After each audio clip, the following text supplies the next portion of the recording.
do any of us think he's not the murderer? I mean, we've been over this over the years many times, and I still know people who think he was not the murderer. Do they have other option? They think it was a drug deal that went bad. Okay. And none of us were there. None of us know absolutely for sure. I feel like I was there with all the evidence, though. Yeah, you're right. The criminal trial definitely got threw off track with the racism issues. But, I just kind of watched OJ over the years after that, and his behavior was still bizarre. Yeah. It was illogical in a lot of ways to hold somebody at gunpoint in a hotel room over merchandise, over memorabilia. Yeah. And of course he went to jail for that. I'm like everybody else. I want to like OJ. He's just a likable person. Everybody cheers for the Jews. I mean, I remember him murdering as a star. Yeah, just that. But he never. I never really saw him remorseful about her being gone. I never saw. He said he was going to track the killer down. I don't know that any steps ever were taken in that. So it kind of. Yeah, it kind of cast a bad shadow on him. If I'm looking at circumstantial evidence, I think he did it. Yeah, we'll be right back. Rick and Bubba.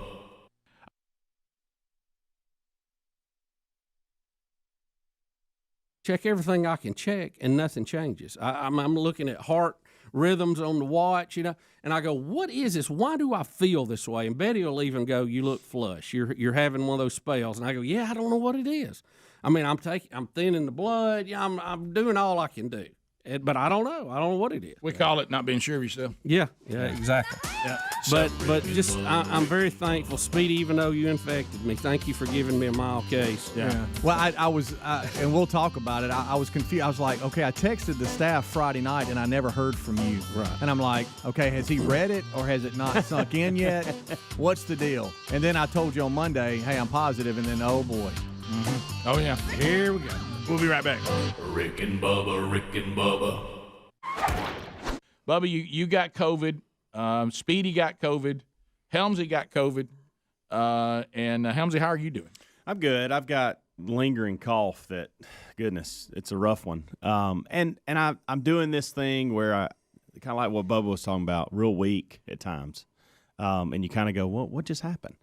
And I guess this will be my next 3 or 4 weeks, but it was a little rougher than I wanted to be. I'll be honest. Well, you've got some issues, with asthma and all that, and that can be problematic. There was about 3 days where I could have done without, for sure. The fever was my deal was, so when we left, and I started hearing these things. Tuesday I got a cough, and I've got asthma and allergies, so I cough. And so I thought you'd been hunting.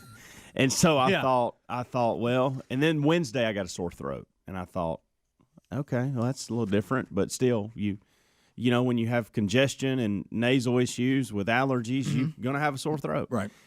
And Thursday But take it back that you had been hunting and you thought it might have been the allergies got kicked out. Yeah, I did. I thought it's just because I'd been outside for longer than normal.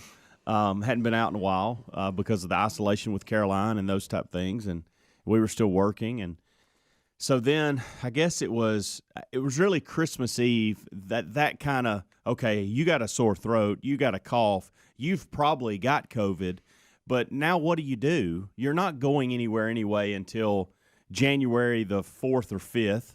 So do you immediately run out and get tested, or do you just hunker down and see what's going on and wait till after Christmas? And we weren't doing anything. No families were meeting. It was just our immediate family, Amanda and the kids. Caroline's already had it. We believe Braden's already had it. We just couldn't talk him to go and get tested. And Maddie's 8, so if she's had anything, she's been perfectly fine, nothing. And then Christmas Day afternoon, that's when it got bad for me. It was rough. Chills, fever, coughing my head off, weak. All I wanted to do was sleep, didn't have any appetite, lost taste, lost smell, all those things. And that's when I still hadn't got tested at this point, but that's when I knew it was real. And then the day after Christmas, I went and got tested, and just for the inevitable. And it was a send-off. They didn't even mess with doing the whole, hey, this one's positive, now we're going to do a send-off. They just did a send-off. Really probably shouldn't have done it, but I felt okay at that point. Still didn't know if I was actually positive or not. But on that following Monday, I hosted the best of, but I was starting to feel better. And so I had been through the rough part. And I'd gotten a dose pack and gotten some medicine and things like that. So things were looking up. I felt like I was on the other side of it. And Tuesday I had a weird setback, but I don't think it had anything to do with COVID. I drink a lot of caffeine, and there was that 24, 48-hour period where I had no appetite whatsoever, didn't eat anything. I mean, I hardly even drank anything. So my stomach was empty. On top, I hadn't had any caffeine, and I was still taking all that medicine. So I think that's what kind of disrupted my Tuesday and kind of got all that out of it. But by Wednesday, I felt more like myself. And then I guess all throughout the rest of the week, Saturday, a couple days ago, was my final day of isolation. And so feel fine, feel great. I've got this lingering cough, as I mentioned, that will probably be with me for quite some time. And my taste and smell's back. Yeah. So that was good. I read, as soon as I lost that, Amanda made something one night, and I tried to eat it, and I'm like, this tastes like chalk. Like, what in the world's going on? And she'd been burning a candle in the house.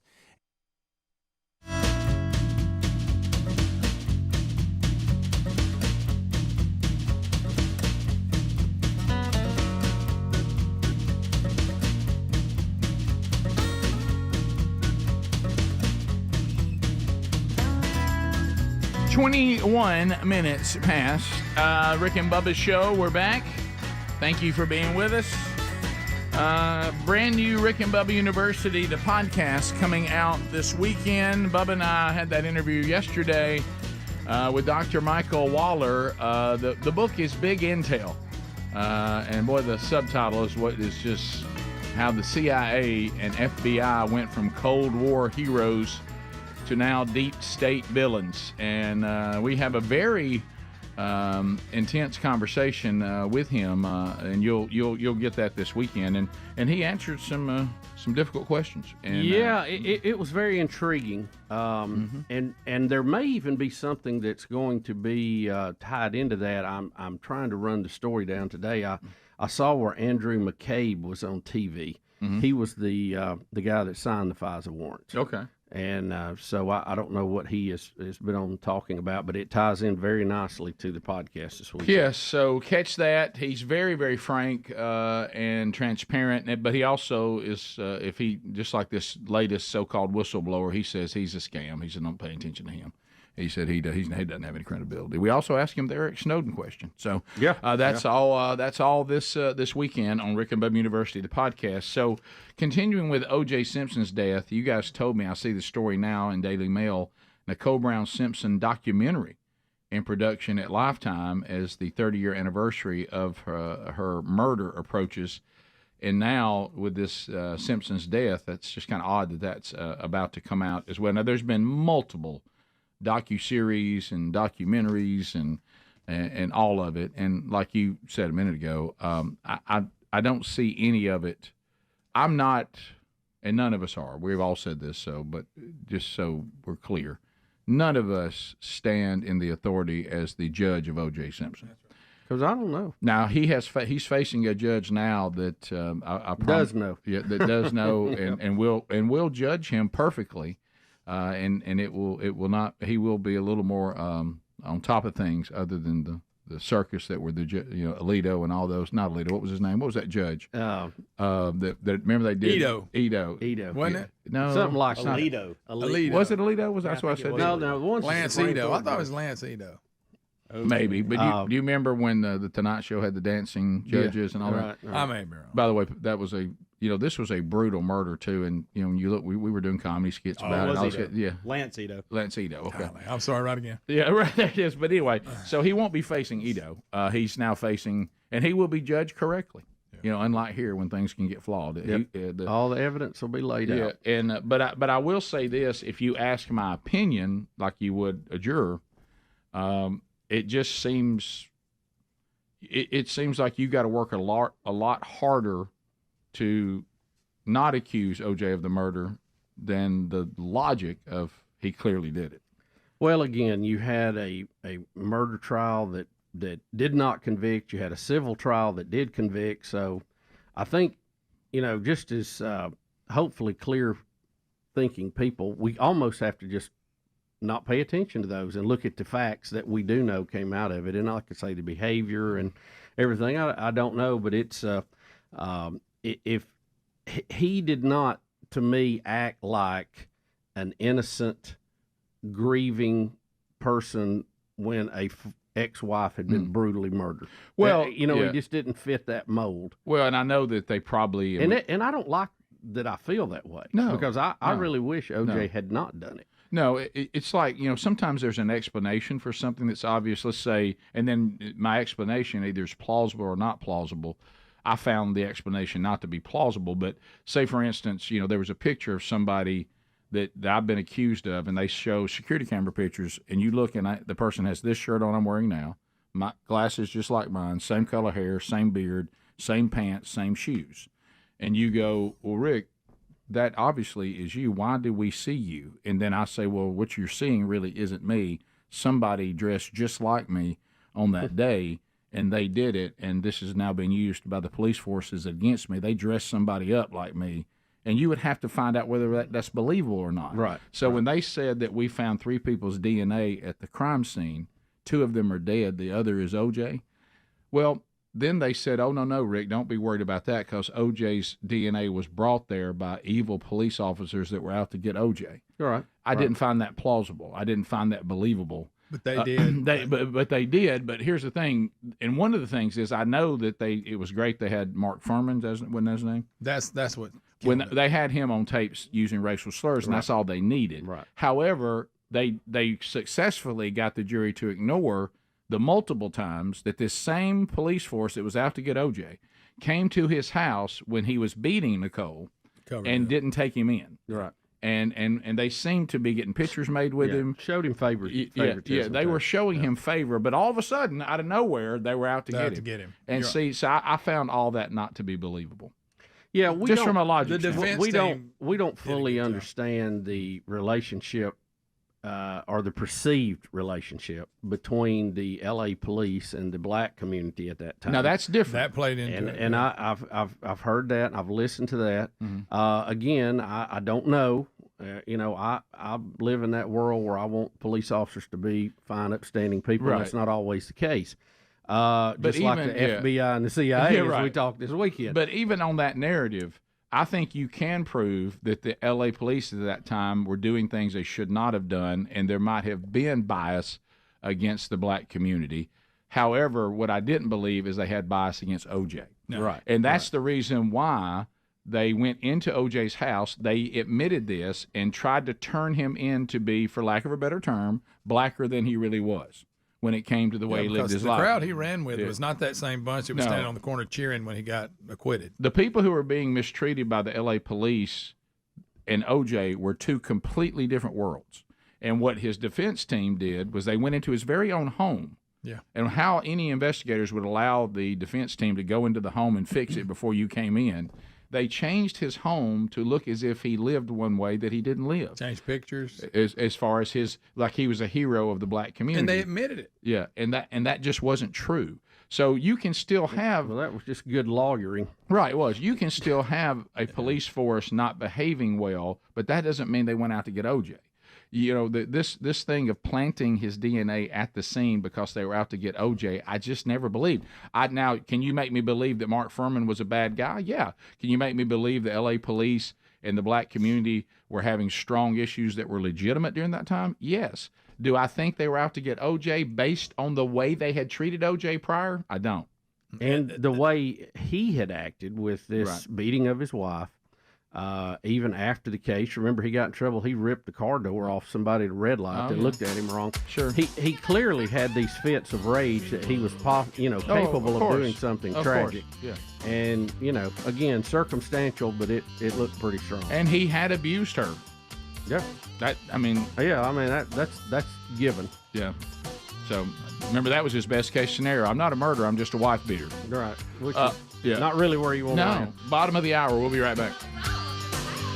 Rick and Bubba, Rick and Bubba.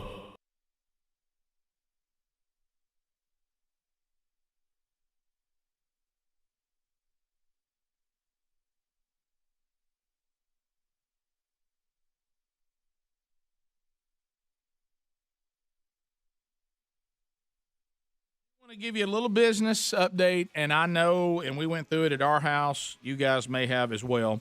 As we sit here today, we still have family members that we sent them their Christmas gift at the beginning of December, and they still don't have it. So some of you did not get your Rick and Bubba stuff that that was ordered, and what under normal circumstances would have been plenty of time. So, I mean, it's funny, we keep checking with family members. And what's bad is there's no rhyme or reason to it. It's kind of like trying to follow the science with COVID. You have family members in the exact same town that have theirs, but the other family member who lives in the same town does not have theirs. So It's been kind of challenging for the shipping industry during the look, holidays. I tell you what made me nervous is I know this is going. I know I'm archaic. I got it. But I still pay some bills the old school way because I hadn't figured out how to pay them online. Yeah. And, man, I'm sitting there watching for those checks to clear.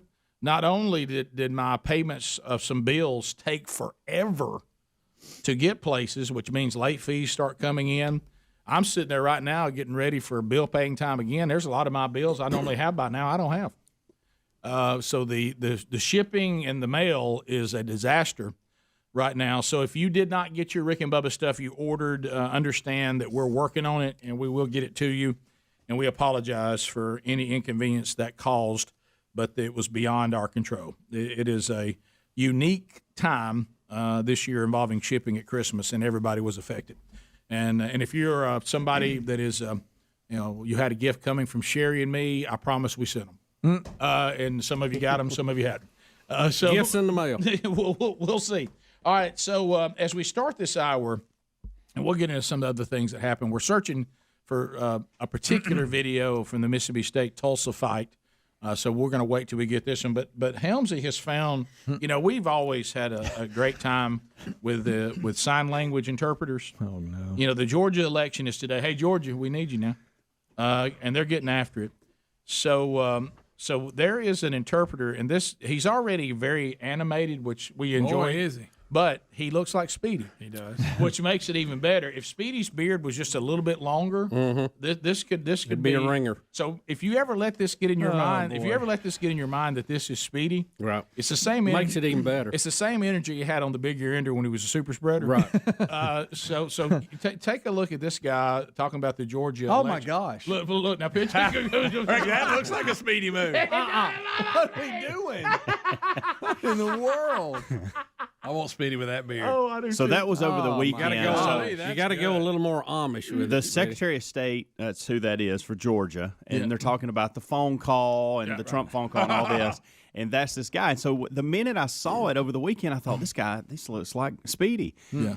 I know this is an 11-second clip, but he has this type of energy the entire time. How does he maintain it? The entire time. It's unbelievable. And he does. If Speedy had a huge, thick, gray beard, he's kind of got a Cyrus the Virus look like Speedy does. Yep.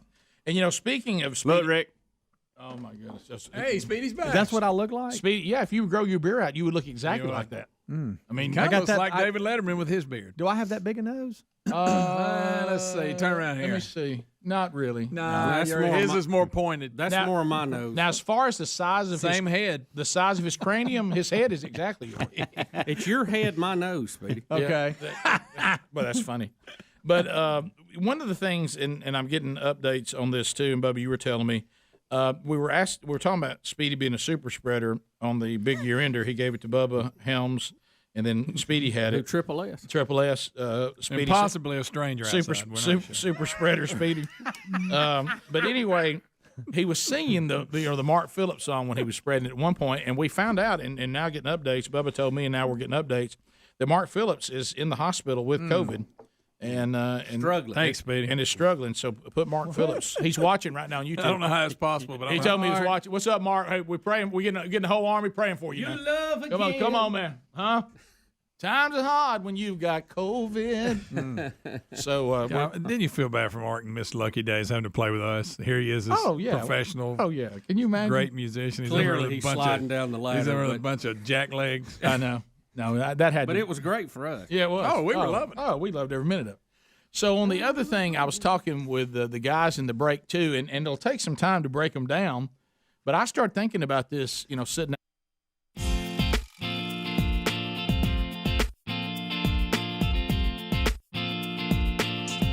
35 minutes past the hour.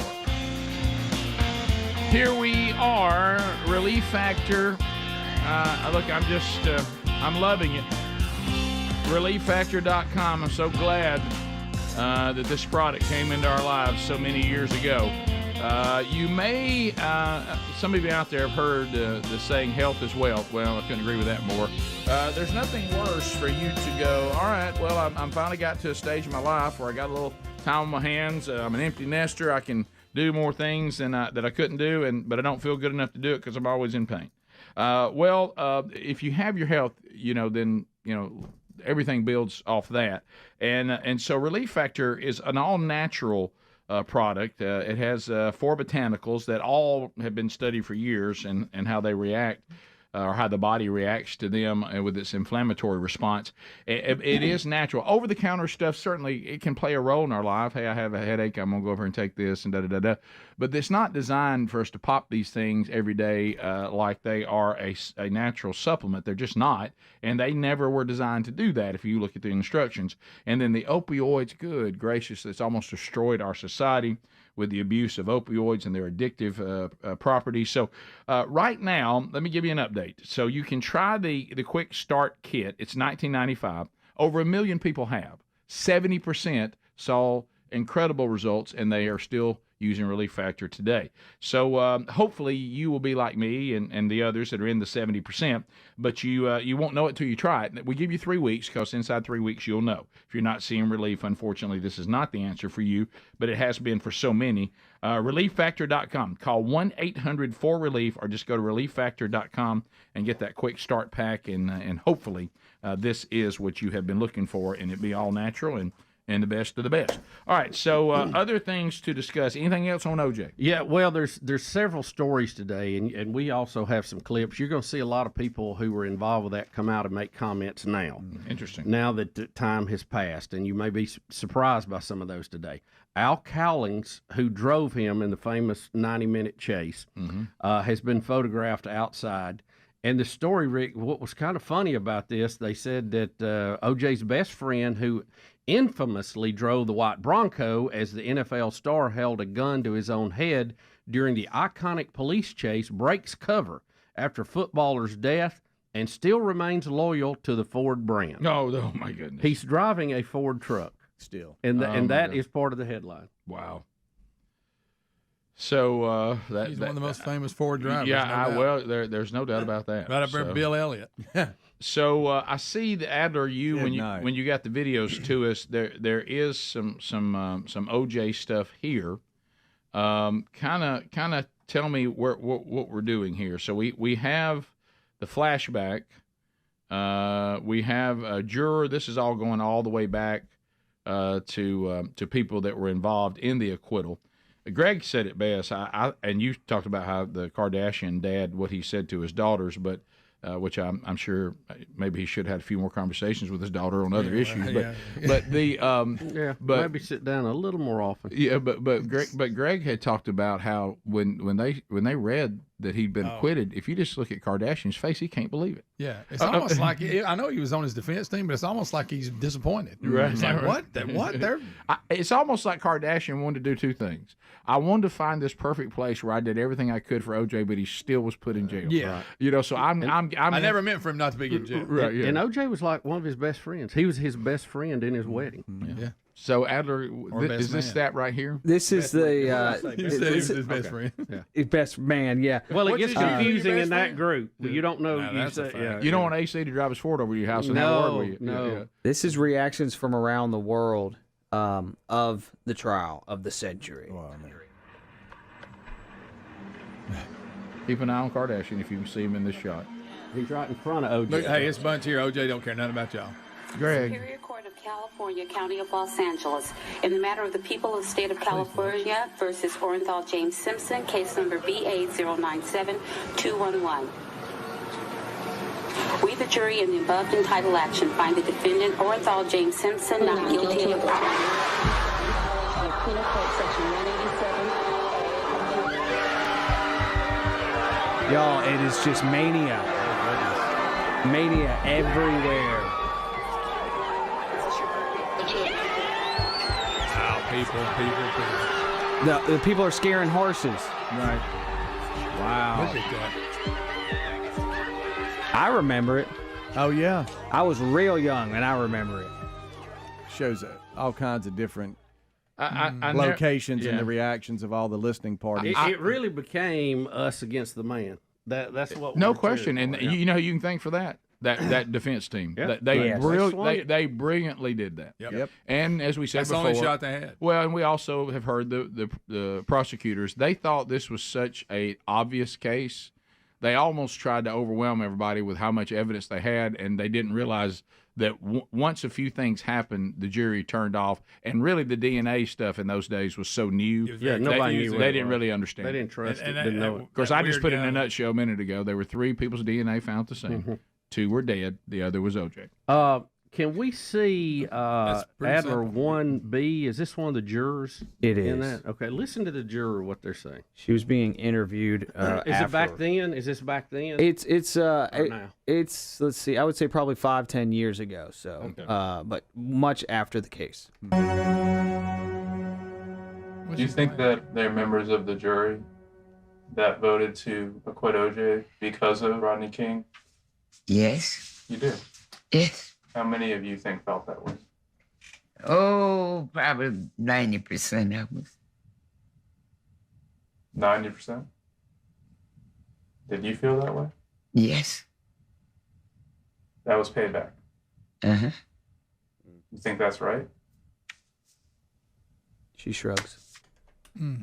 Well, see, That's great. if y'all wanted to, and I'm admitting that. yeah, if y'all want to say that even though Rodney King brought some of this situation on himself, the police overstepped the boundaries of law enforcement, then what you need to do is work on giving Rodney King justice. How you have equated that setting a murderer free somehow helped Rodney King Yeah. and what he went through, drawing that line is because you're still dealing with the reality and the morality of what you did in the case you were on. This is not the police. This is Rodney King is not there with his team. They didn't look at it that way. Yeah, I know they did. They didn't look I'm trying to talk about how maybe we should have looked at it, but not Yeah, how we did. They took, again, perceived, real or not, don't know, haven't lived there, don't know the inner workings. The situation with the LAPD and the minority communities there, and they turned this case into that. Mhm. And everybody, or a lot of the jurors, had the same feelings of that, and they just wanted to even the score. Right. And this was the message. Yeah, I totally get that. And like I said earlier, I'm not even defending the LA police. I'm just saying that still has nothing to do with whether OJ killed these people or not. Right. And I don't think the LA cops were after OJ. Might have mistreated others, but they never mistreated OJ. So and picking OJ as the hero when I'm not sure OJ, well. And It the was defense team, it was just there probably were other better choices. Yeah. the defense team made some mistakes. Well, the gloves, that was the biggest one. Yeah, of with the all. prosecution. Prosecution. Yeah, I mean, yeah, the prosecution. yeah. I'm sorry. The fact they had to go in and rearrange pictures and paint him as Yeah. though he was Yeah. part of the black community when he only hung out with white people and upper class, whatever. White They people had- and AC. They That's had it. they had to paint a certain, Yeah. I guess. Did they really put up like pictures? Yeah, yeah. Oh, yeah. Have you Yeah, never I mean, seen the the? lawyer It was the younger one that was Johnny Cochran's right hand man.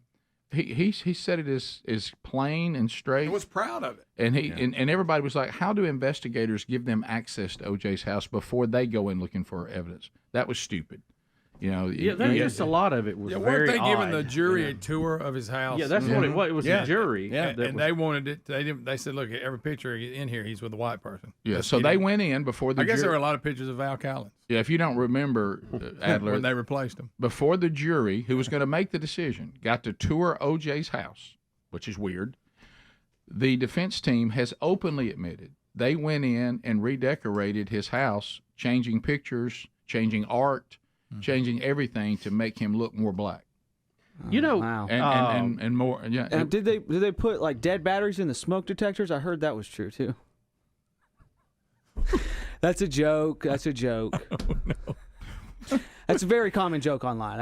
I'm just kidding around. okay. It's a very common joke. Right. It's not Maybe as bad. online, but not sure it should be It's said not as here. bad as you guys looked at me. Right. Yeah. What was y'all's favorite thing that OJ did? Mine was the Naked Gun movies. Oh, that was good. My least favorite was the murdering. That was my That's least probably favorite the thing that least. he did. Yeah, that's my Capricorn least favorite. ones on there. I didn't even get into the movies that much. I really enjoyed watching him play football. But really again, good at it. I also disliked the murdering. Rick and Bubba, Rick and Bubba. You're hunting over the break is how many prophets have been 100% wrong, and I use the word prophets with quotes around it.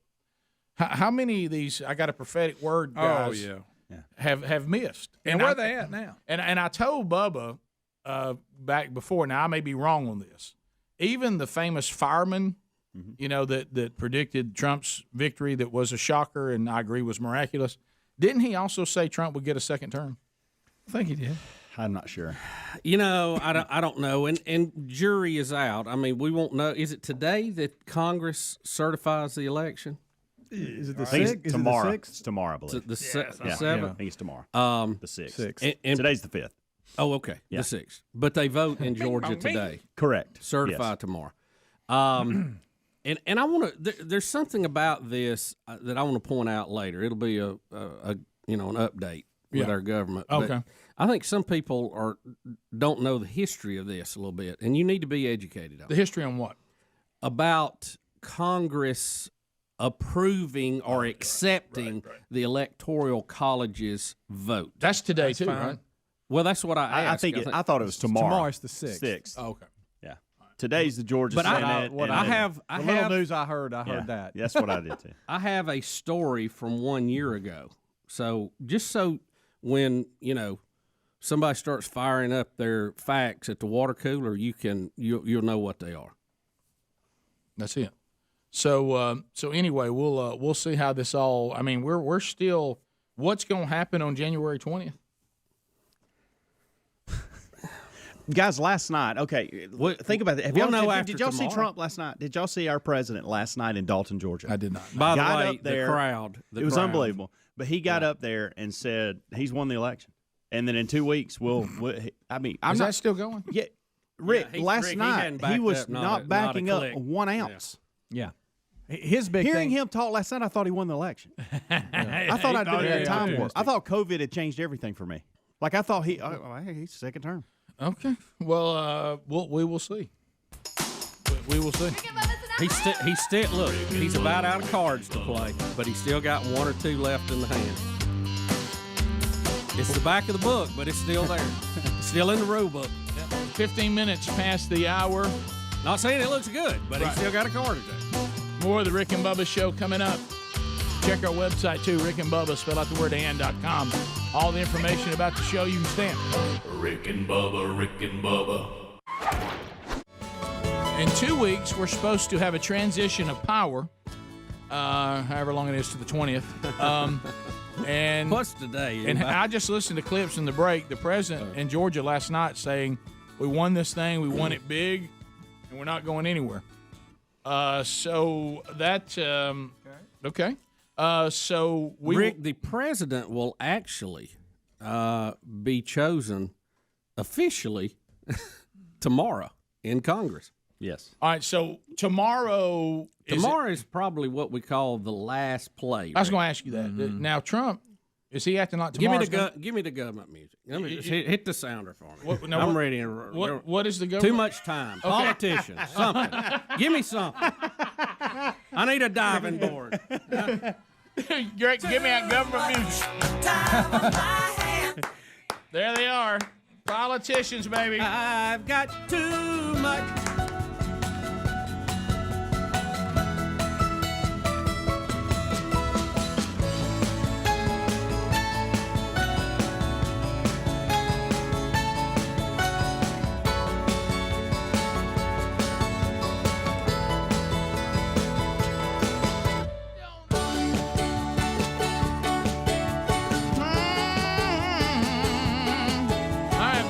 So I'm going to paraphrase a lot of this, okay?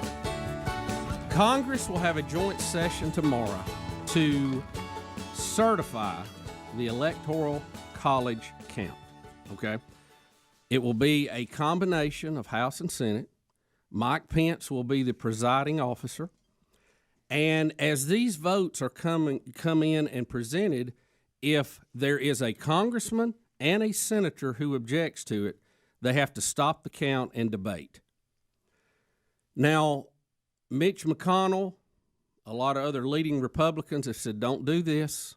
Don't do this. It's going to make us look bad. It's going to hurt us in some areas. It is what it is.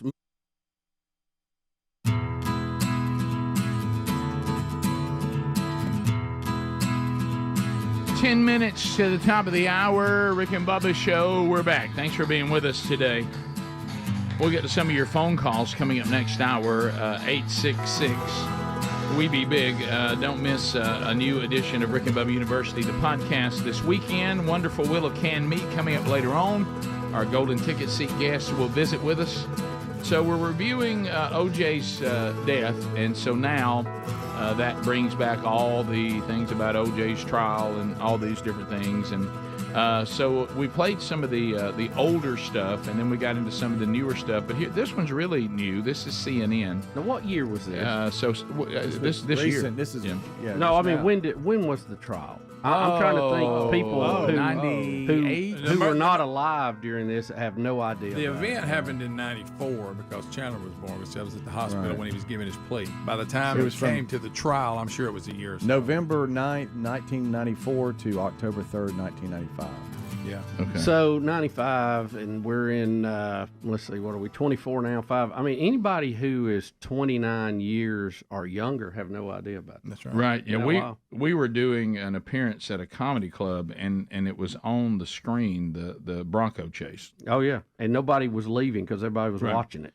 So here is something that was just said, and they were trying to explain the reaction that we just looked at in our last segment, doing some of the reviews of people celebrating him being acquitted, and this is courtesy of CNN. So here we go. And it's also just worth noting how much was impacted by this trial, Jake. So many things happened. We saw policing changing here in the city, and it's also worth noting because of that unrest, that racial unrest in the 90s, that is why so many people who may not have been invested in OJ Simpson were just happy to see that someone who was rich and famous and black could get away with what other people did in the system as well, too.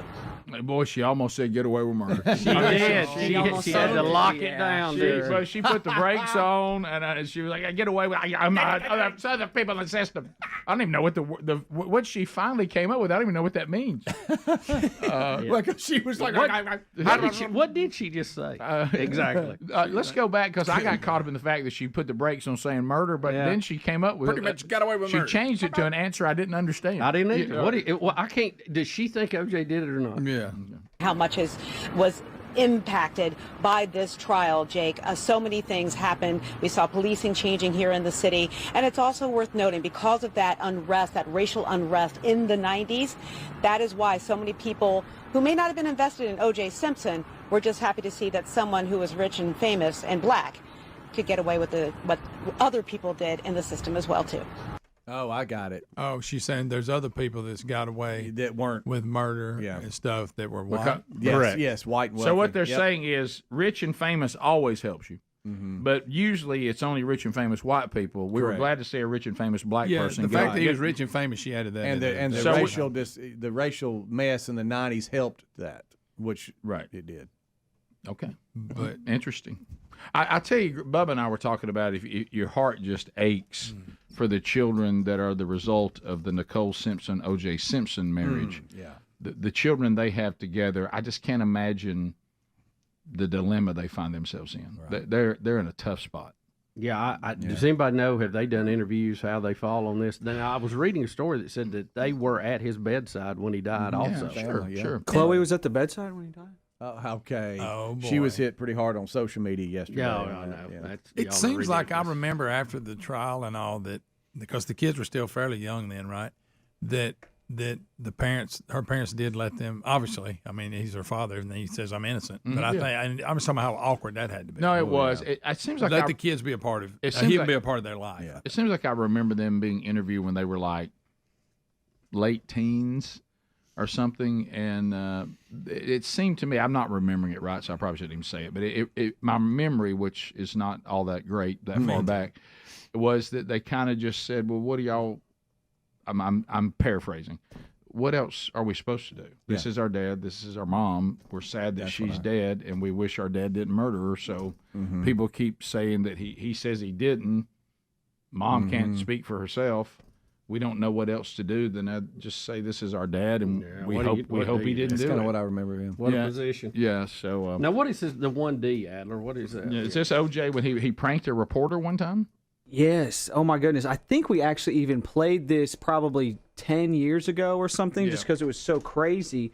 But here is this old interview, and after the interview, OJ pranks the lady. And so here it is. If you promise that you will not ask me another question I will about never the case, ask you again.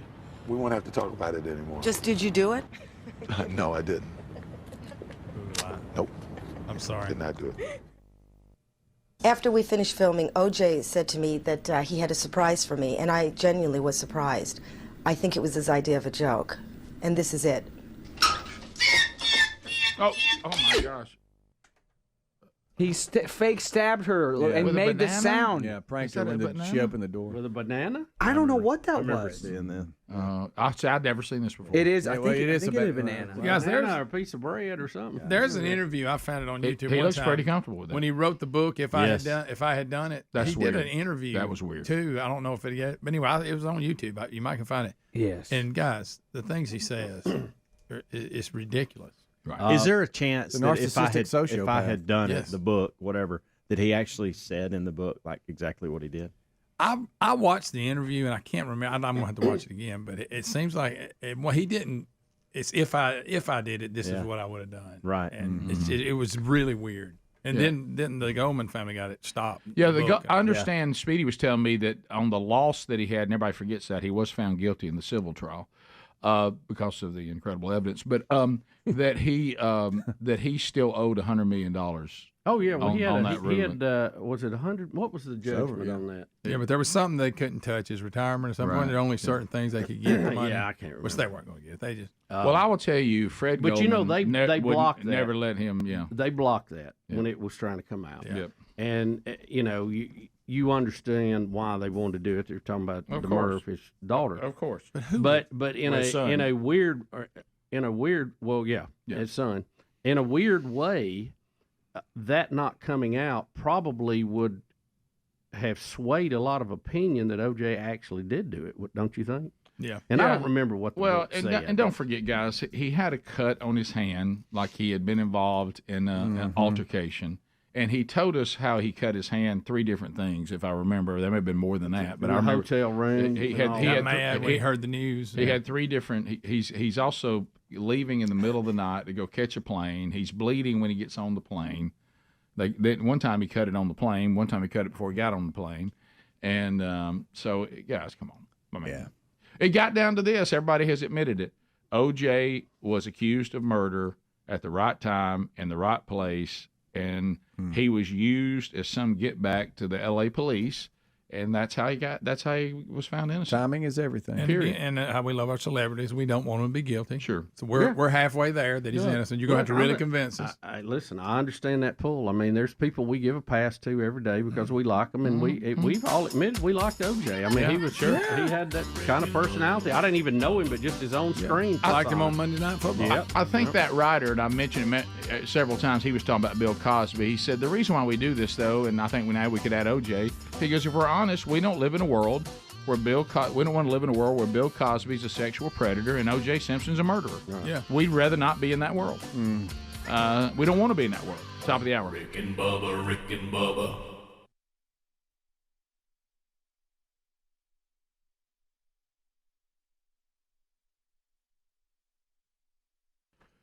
Well, I don't think I have to sell anyone on the truth that our nation and our culture is sinking deeper and deeper into a moral quicksand. And one of the things that you always find is when this is happening, the men have lost their way. It's true. And we need men to go back to a commitment to being righteous and courageous leaders, to take the proper role in the family, to take the proper role in the church, in society, to be under the authority of Christ. And so anytime that we get a chance to invest in that, and I think that you've heard us, we're not just saying that, we actually do it. Another opportunity, Jason Whitlock, who's on the Blaze TV team with us, has partnered with country music star John Rich for what is called Roll Call 2.0. Remember, we promoted this last year. This was the first one, presented by Preborn on Saturday, June 1st in Nashville. Great music will be there, great food, great fellowship. But the most important thing is we're going to have these men to hear biblically how they can be completely transformed into a new identity in Christ. There'll be messages by Jason Whitlock, North Carolina Lieutenant Governor Mark Robinson, Pastor E.W. Jackson. There'll be many other speakers. Glenn Beck is going to be there. He's going to speak. So if you'd like to be part of that, or you'd like to maybe play a role in men that you know that need to be part of that, go to fearlessarmyrollcall.com. fearlessarmyrollcall.com to reserve your spot.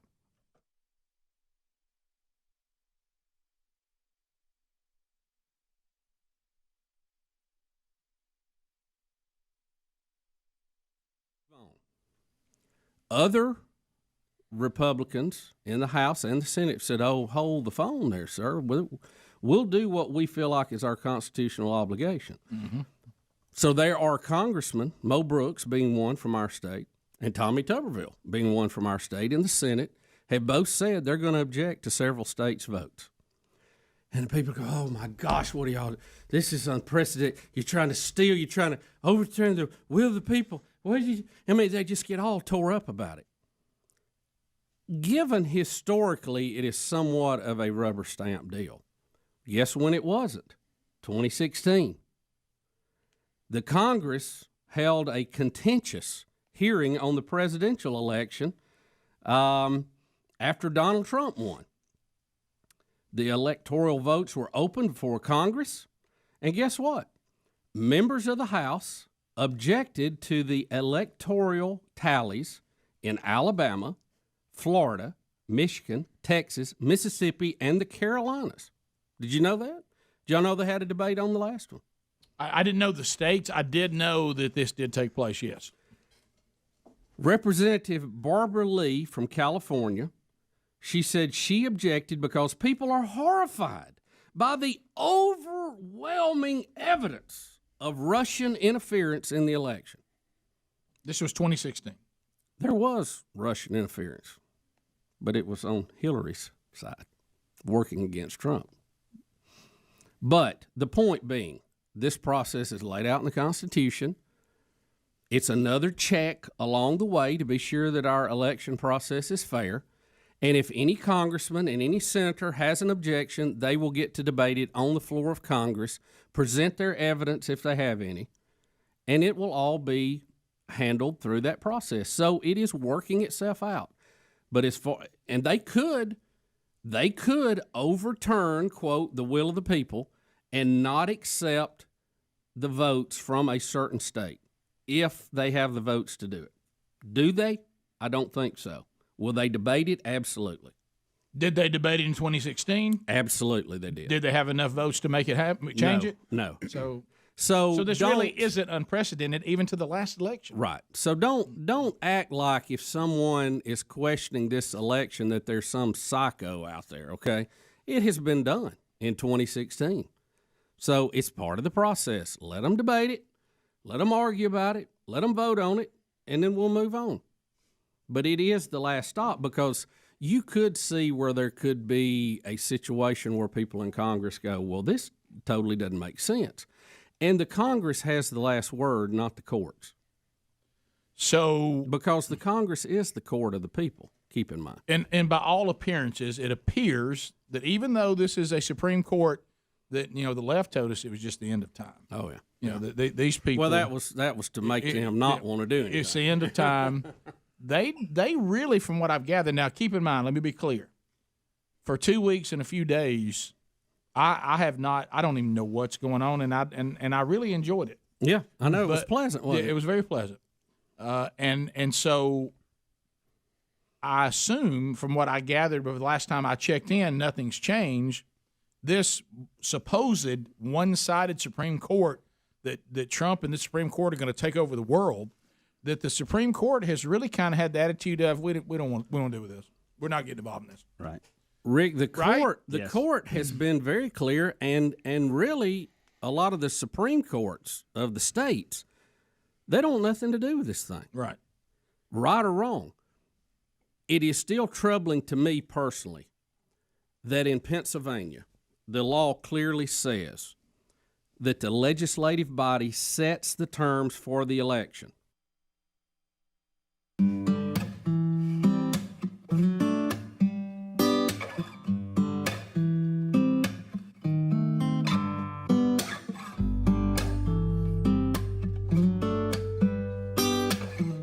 Here we go. 6 minutes past the hour.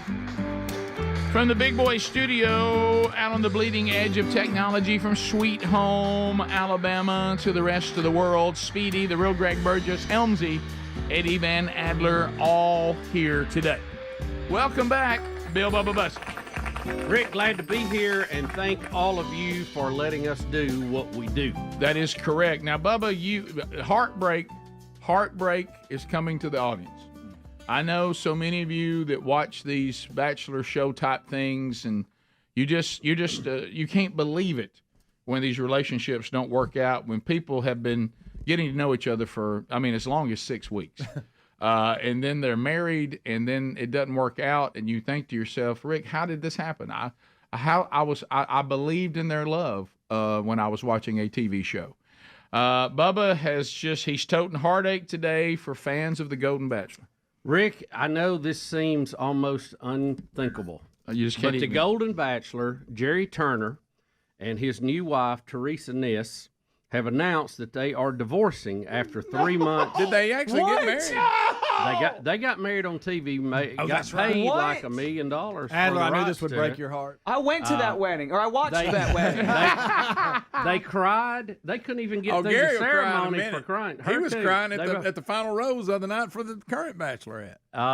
It has been announced now that they have decided to end their marriage. Wait a minute. No. The couple is opening up about the split in an interview on the morning show today. But they probably got paid for this too. Gary's a jerk. Good night.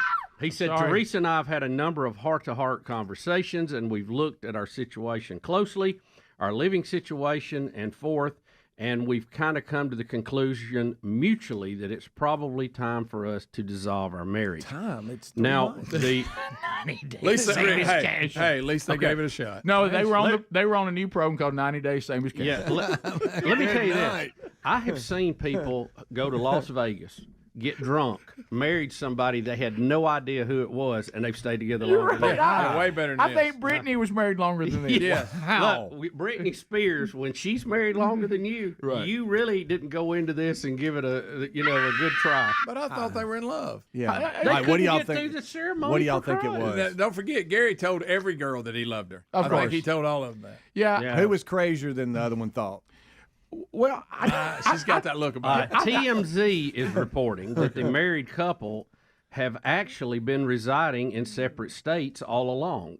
Gary living at his lake house in northern Indiana, while Teresa remained in her house in New Jersey, where she had been living with her family. Wait a minute, you're telling me this is just a TV show? Wait a minute. It's a business. It's a business It sounds deal. to They were in love. me. Why? It sounds to me like neither one of them wanted to give up their family around them where they lived, and they lived many states apart. You One of them was going- talking about I'm old and I'm independent and I'm doing Gotta whatever I set want my to way, do, yeah. whatever I want to do it, and you want me to change all that But in my Gary did have a 70s? lake house. Wait, so when you signed up for this show, It's a did you not TV think about They wanted that? to be on TV. What in the Speedy. world, Adler? Well, are they've you made a upset lot of- you they've gave made so a lot much of money. time and This is energy why to this? I said he should have been with Leslie the whole time. You tried to tell him. You know, on that last show, we all thought he was going to pick the other girl, and Yeah. then this was the last date he went on with her, and everything flipped. Yeah, That's she right. did. He told them Yeah. all he loved them. Yeah. He did. Yeah, all right, so They which were all one? tore up. He By the loved way, they everybody. all thought they were. For someone that never saw one episode, What? tell me the three here. Who's who? All right, so the one on the right won. I know that because of the Yes, picture. that's And to be honest, she's Teresa. probably the least attractive. That's Teresa. Thank you, Greg. And that's Leslie on the far left, who he should have been with for forever. Yeah. Well, she's had too much facial work. I mean, good night. And then that's the DJ in the middle, and I think she was in it for her career, but then her heart. Check out the hook. How do you one. know all Check this? out How do you What do know- you mean how he knows? He was all about it. He I picked, watched Greg, you it. remember he would record these and go back at night and watch them. wait a Y'all- minute, he picked or the on one his on the off right. day. He picked the one on the right. Yeah. This latest Bachelor, when he did the final pick or whatever, they had the big show and Lisa was watching it. I sat down. Gary, they had a lot of other bachelors and other contestants. They had Gary and his wife there, and they panned in the stands. He's up there squalling. He was all Oh, tore he'll up. behind- squall in a second. Yeah, And then now, 2 weeks later, they're out. I don't want to be mean because that's not our nature. And, but the one he picked has a little like you just put a little dash of Dr. Seuss character. Yeah, I in it. think Yes. it's what it is. She's had some work on them cheekbones. Oh, and that- it gave her a Dr. Seuss. Yeah, look. she's had some feelers. Yeah, I mean, I wouldn't quite say a who, but No. maybe those taller characters that he. Or you remember created. the Gelflins? Maybe those. That's it. That's Remember it. the Gelflins? Yeah, that's what I'm talking about. Well, was- here's the thing. It was, I think, Rick, maybe at best, this would probably fall under, we saw this in the movie Grease, Summer Loving. This was a band camp love affair. Wait. And when everybody went home and the instruments cooled off, it just wasn't the same. Okay, Just wasn't- hey. but wait a minute. all of a sudden you're looking at just them two sitting there. Now that I look at you Well, again, Greg, like you, I know you had a Letterman's jacket you let a girl have, and when you got to school, everything was we all different. change. People change their minds sometimes. Right. Yeah. God, I'll never forget that She story. does look like a Gelfling, by the way. Oh, Yeah, okay. and there it is. All right, let me go. Her ears aren't quite that big. I want y'all to listen to what I'm saying because what I'm about to say sounds They're big. It sounds really logical. So you mean to tell me that a man of any age, okay, has just finished not way back in years ago, has just finished kissing and rolling around with several other women. Rick. We started Several out other about women. 25, 30. And right before I marry you, I've actually had overnight dates with at least how many? 3. And I got to three decide total. whether I like you better than them. Right. Because you know what? I'm not sure. And I've known all of you for a rocking 6 weeks, okay? And then we decide to get married. I mean, I'm fresh off. I can still smell the other's perfume. Yeah. Okay. Yeah, you know you can. Right. And I'm fresh off that, and I say I do, and we're surprised that it only lasted 90 days. Wait a minute. We're surprised by this. Wait a minute. I mean, it doesn't make any sense. The whole thing doesn't make any No, sense. it It's just shocking, isn't it? Hey, But you know what? They Hey, y'all probably- gonna get a divorce? Yeah. How long y'all been dating? 6 weeks. Okay. Were you just her? No, I dated multiple people. Yeah, With I an didn't open- pick her to the last day. She was one of many. She wasn't exclusive. She was just a few minutes. Greg, if you remember on this last, he had already decided to marry that other one. Oh, and, yeah. And he was just Leslie. kind of going through the motions with this one, and all of a sudden they hit it Everybody off. was mad because he made it too. You know, Yeah. he's done decided who it is, and we already know. And then he loved the other one. Wasn't there loved an this one. uncomfortable open mic Excuse me? situation behind closed doors Oh, really? that you brought to the table that one time, Adler? The thermostat. Haven't you done enough I today? forgot about Yeah, that. I've tried to erase it from my brain. Haven't you done enough today, sir? Speedy brought it up. What about the one that they keep bringing her back? That she looked almost like Kardashian, but she also looked like a man that would look like Kardashian mom. Do you remember the one I'm talking about? Yeah. She looked like They keep bringing- Kris Jenner or whatever her name is. Yeah, Why? but they. What are you talking I don't know about? what But you're talking about. they Greg. keep bringing her back, and she's just a bip. I mean, you're somebody looks a certain way. Wait a it's minute, I know who bip you're too. talking about. That's a woman? Are you Yes, talking Greg. about the one You that talking did the about DJ? wedding? Not the Did DJ. she do it for no, the no, Golden no. wedding? Bachelor? She officiated the wedding. But Yeah. she also got was a touch involved. of Liza Minnelli too. Yes, Yeah. yes, Yeah. yeah. Here Okay. she is. Here Greg, she how is. do I Google She that? comes in a little hot. Yeah, here she is, right here. She got short hair. Yeah, but for some reason they keep bringing her back. And like on the last Bachelor, she was giving advice and stuff, and you look at her and she overdoes She's it. a personality. Okay, Greg. I didn't know enough about the show. I thought that was like his brother or something. Okay. No, it's not his brother, Greg.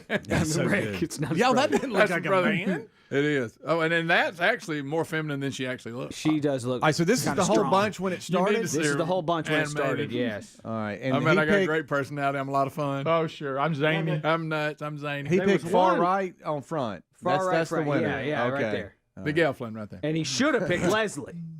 Now there was a blonde that he really, really liked. Yeah, that this one left right here. midway because of death in her family or something.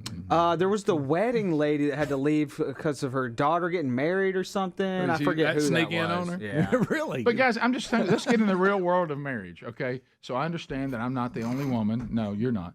So when was the last time that you were like, say, in an overnight situation with another woman? Well, last night. About 8 hours. Well, about 8 hours ago. So, But I'm ready to go. I'm a go. Are you a go? I made my mind up which one of y'all I want to spend my life. That's why we're wearing name tags. Okay. Okay. That's good. Phone calls are next. All 10 lines are available. 866 We Be Big is the number. You can talk about any topic you want to. The real Greg Burgess will find his way to the call screening operation, and we'll talk with you, America, when the Rick and Bubba show continues right after this. Rick and Bubba, Rick and Bubba. Okay. Clearly says that. The Secretary of State, under the authorizing of a judge, changed the election rules. The Constitution in Pennsylvania does not say that the legislature sets the rules unless some judge thinks otherwise, unless there's a pandemic, unless the Secretary of State, it says they set it. They had an election under rules that was not set by that. Now, are the rules or are they not? If you go by that, and I'm a judge, I throw out Pennsylvania because it was not conducted the way the law says it should. That is a valid argument. Now, some of these other things may not be. Pennsylvania is a valid argument. Well, let me tell everybody in Georgia today, if you are legally registered to vote and you don't want to lose the Senate to the Democrats, every single one of you have got to vote today because it's going to take every single vote. Yes, it is. Because you cannot have a lackadaisical, laid-back attitude about it. There was almost 1 million votes sent in ahead of time. I think it was 960,000 something. Yep. Y'all remember playing in games where you felt like you were playing the opponent and the referees? Yes. And you're like, wow, so we got to beat both of them. Better get after it today. So we'll come back. Let's go phone calls next at 866 We Be Big, whatever you want to talk about. 10 lines available. Pennsylvania's a valid argument, Rick. It's valid. I agree. May not win it, but it's a valid argument. I agree. Bottom of the hour. We'll be right back. Rick and Bubba, Rick and Bubba. To the phones we go. Bobby, Birmingham, Alabama. Bobby, go ahead. Welcome to the show. Good morning, gentlemen. Have you guys noticed, I'm sure you have, that ever since the election and, quote, Biden's win, that you haven't had a whole lot of civil unrest. There hasn't been a whole lot of rioting, no one getting shot, and, just national world, unrest across the board from coast to coast. Well, you must not. Notice how that's kind of tapered off the last couple of months. Well, you must not have seen the Tulsa Mississippi State game. I guess I really haven't been paying attention. Has it settled any? I did see a story when I was trying to, like yesterday. You have that thing that hits you when a project's due and you put it off. I was like, my gosh, I got to do a show tomorrow. I need to find out what's going on. And I saw where the Portland mayor had finally admitted, hey, I need help. So has that? I think it has calmed down in most places. Yeah. I think Portland had some issues. Imagine that over the New Year's. Right. But other than that, I think it has calmed down. Well, I want to say this again because I think, especially young people, y'all listen about there. Everybody, pay attention. There's all kinds of things you need to see that you see with your own eyes, and you hear with your own ears, and you read with those eyes again. And you've come to the conclusion, I hope, well, I guess it's not just what Rick and Bubba think. Maybe there's some truth to some of this. And another example that I want you to look at for those of you socialistic loving people out there that have been sold the socialism bill of goods, and you've seen the propaganda, but you don't know what it's really like because you've never lived in it before. You did see that de Blasio and his wife, they got to dance in the streets of New York City. Yeah. Mm-hmm. But Pay attention. But the people of New York, or those you want to travel there, you didn't get to. Now, undoubtedly, it was fine. What they did is they cleared the street of your sorry butt, and then they went out and created a New Year's memory and told you couldn't. And if you did, they'd arrest you. But they sure did it. And well, it's different, Rick. And you need to be taking notes on that. The ruling class isn't going to live the way they make you live. You need to pay attention because and you have something you can do about it now. Under a socialism system, you won't. That's right. Bubba, we celebrate our 27th year today from Jordan. I'm talking about the country of Jordan. Killy Vanilli is on the line. Kelly.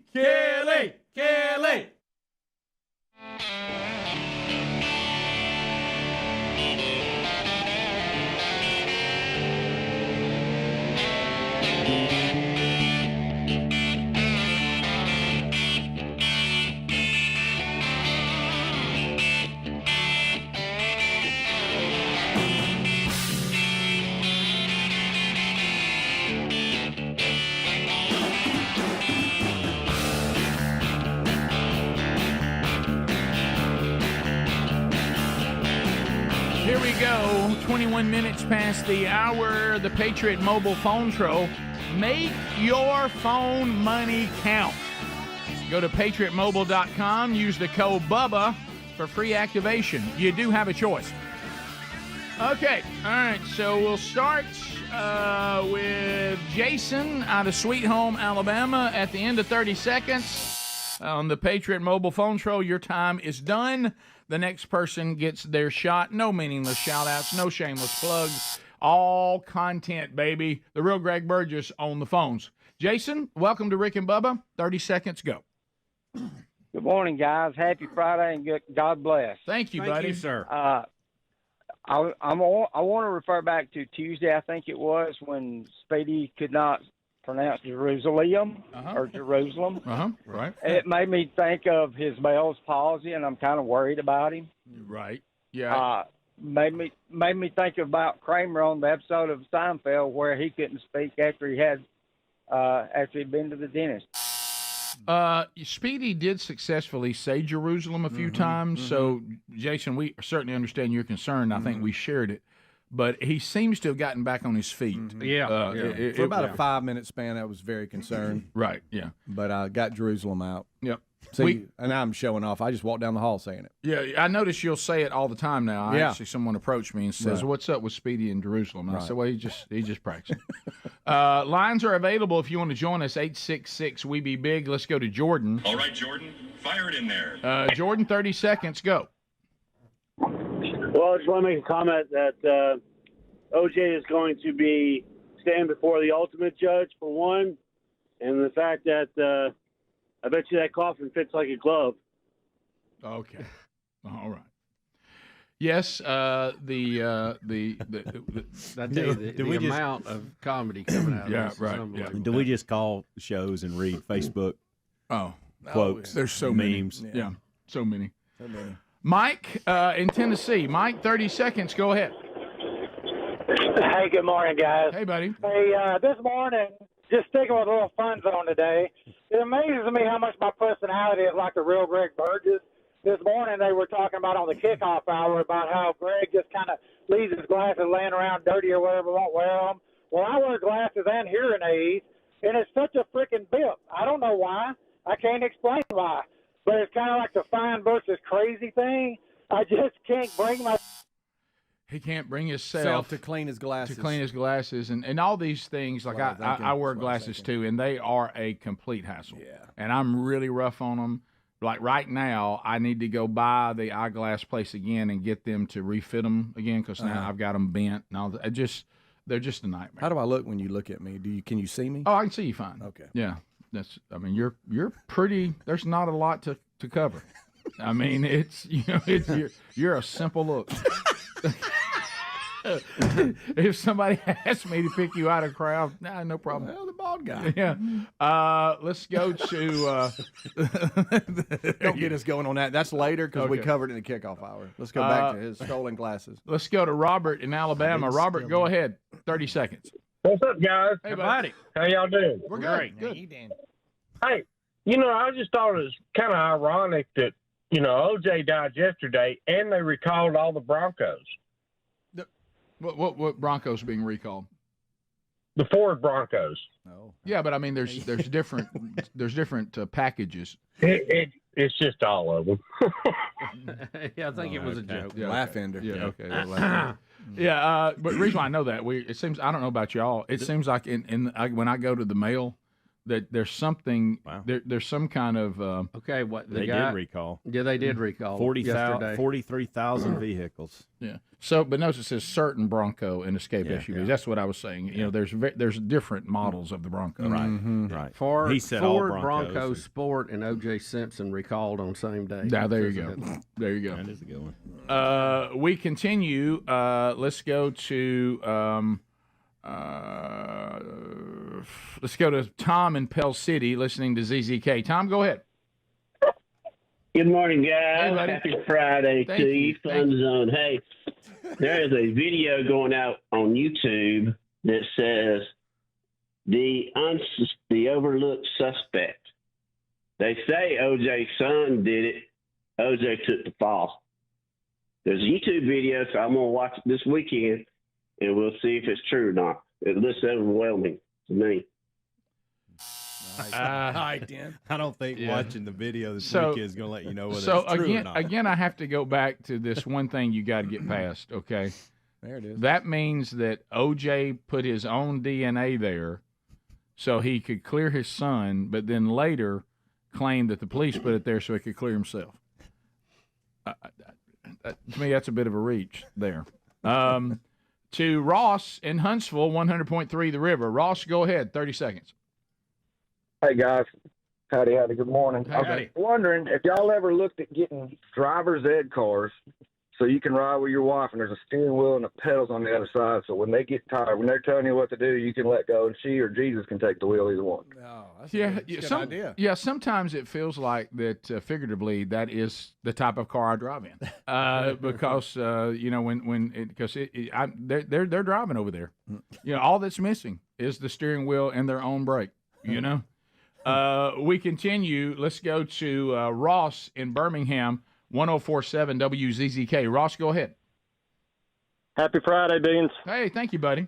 Hey, guys, Masters Weekend, beautiful Friday. I love hearing this question every year. I'd like to just ask it and get y'all's response on it, and I'll hang up. But would you rather go to the Masters 5 years in a row, Sunday Masters, or just play the course one time? Is there a neither option? Rick, Rick, play don't along. Don't do that, Rick. What's wrong with you? Rick, don't do that. Well, I don't. I mean, it doesn't interest me. But here's one of those things that And I've even talked to you about my dad on this front. Right, Like I had an opportunity to take him. Right. And he had the attitude you got. Right. And I was like, nobody goes for the golf. They go for the golf course. What about It's a 5 years? staple. I got to go 5 years in a row. But here's the or thing. just play it would once. only take one time of going. Okay. And you'd be like, I'd be hey, okay the other I four. want to go the other four. Okay, I Like got this you. is a pretty special place. Yeah, I can see me hanging out there and enjoying it. I was worried about the 5-year commitment. I think you'd really enjoy it. And if I played it, I don't think you would enjoy that. I think you would rather go the 5 years and hang out with some buddies and that kind of thing. But I got to go 5 years. I would actually choose probably go 5 years versus playing it. I What don't about really you, want to Bubba? play it. I think I would like to probably go and watch it because Yeah. I don't play as much. That's golf me. as I think used I to. would. 5-year commitment? Well, I think it was you could go 5 years. You didn't have to go 5 years. No, you- right? no. Is it Go you gotta five- go 5 years on Sunday. Let's go and play 5 it years once. or play it once. Start next year. I got plenty of time. So yeah, sure, why not? Okay. I mean, it's Go hard to 5 miss years work when you do that. Right. Go 5 years in a row then, right? Yeah. So you pick that. I think Yeah, that's what I I would think do. it would be fun to go to. Yeah. So I have to I do know, one I or the know other. friends that go. I mean, they go every year. I've never been when it's during the tournament. I've been twice during practice rounds. If I could name who I play with, I'd like to play it once and then I can watch it. Okay. Can I? So I'm 5 years there. That's on my calendar. Yeah, see, that's what I'm saying. You could go one time and play it and be done with it. That's true. Well, but you said I wouldn't enjoy That's that. gonna be though. a Well, but miserable if you experience played for more, you. you might. Right. Rick and Bubba, Rick and Bubba.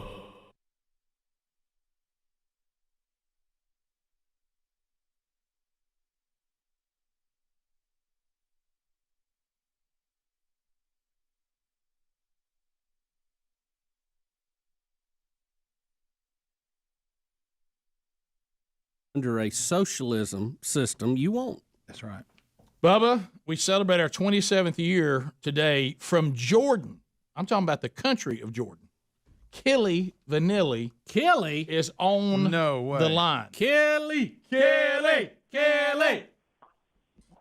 Oh my God! You know, guys, I still have this heart beating fear in me each time I call you, even though it's been 27 years ago.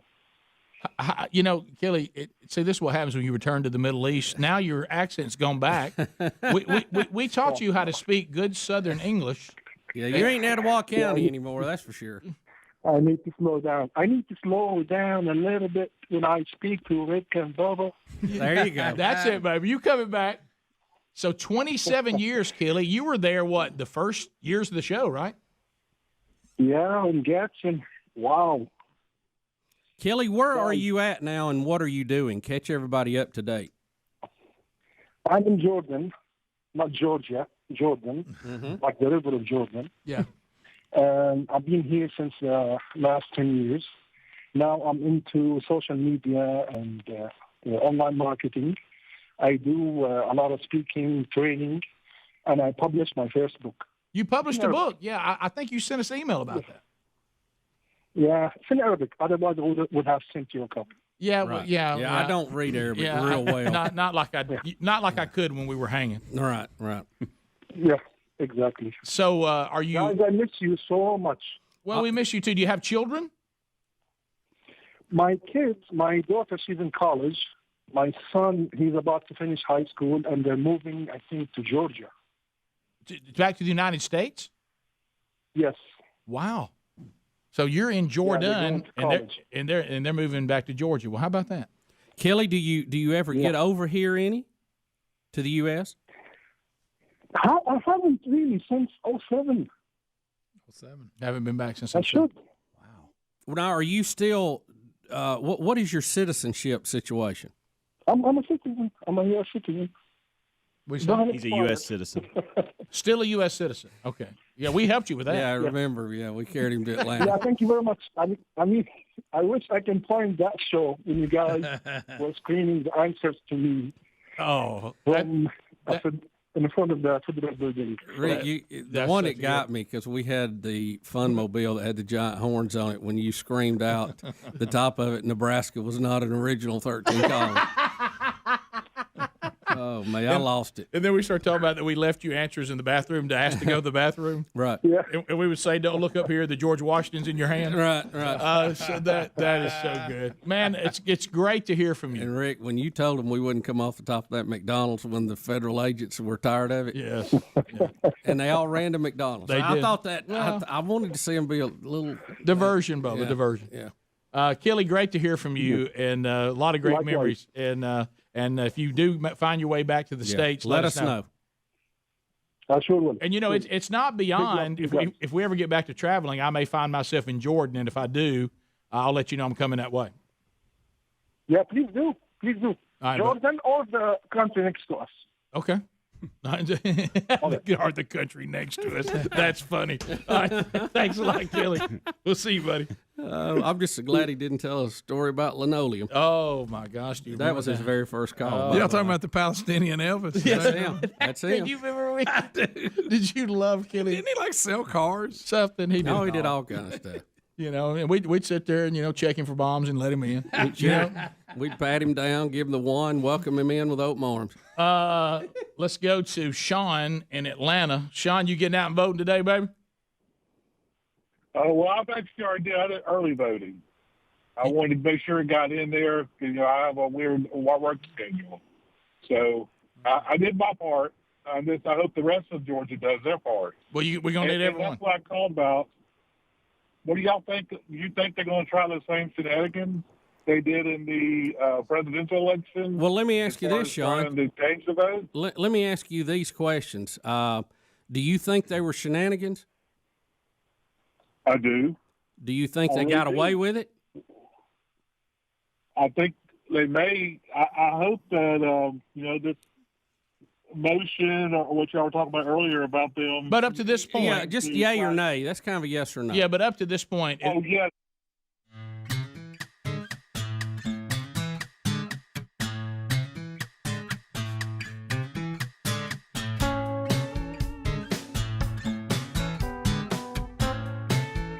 Here we go. 35 minutes past the hour. Rick and Bubba's show. Thank you for being with us. MyPillow.com/Bubba, the $25 extravaganza. If you can believe it, it continues.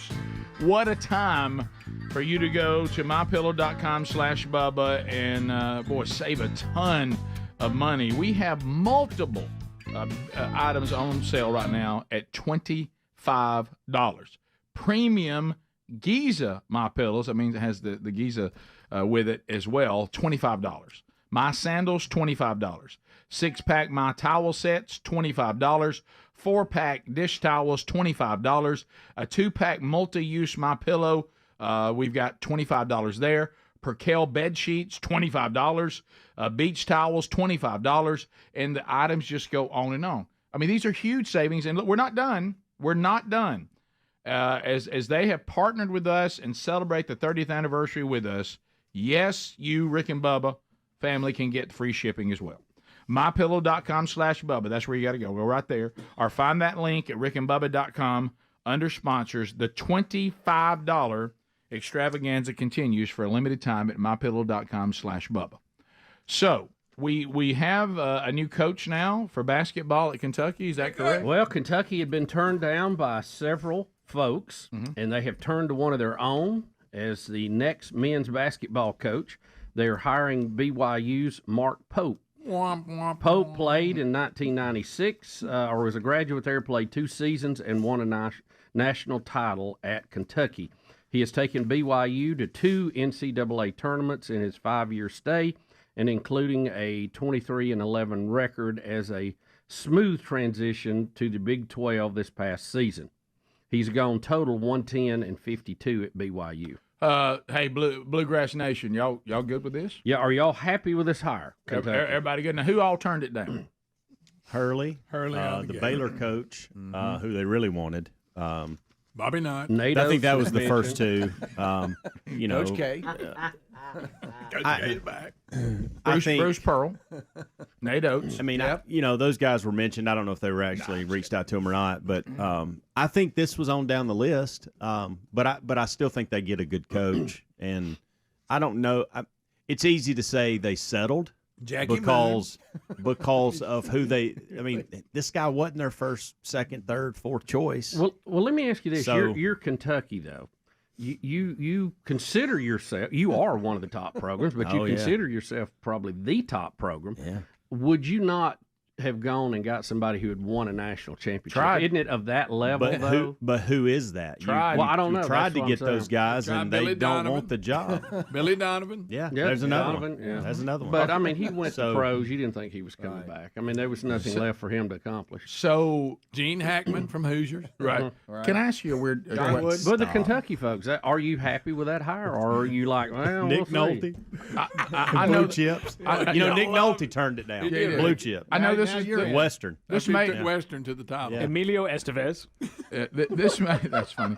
This may, Gene Hackman. Yeah. All right, but, One of my favorite movies by watching every time. The it's on. Hoosiers is great. Love it. Real uncomfortable scene though when his dad comes. But so And Dennis Hopper's awesome. Man. of course he is.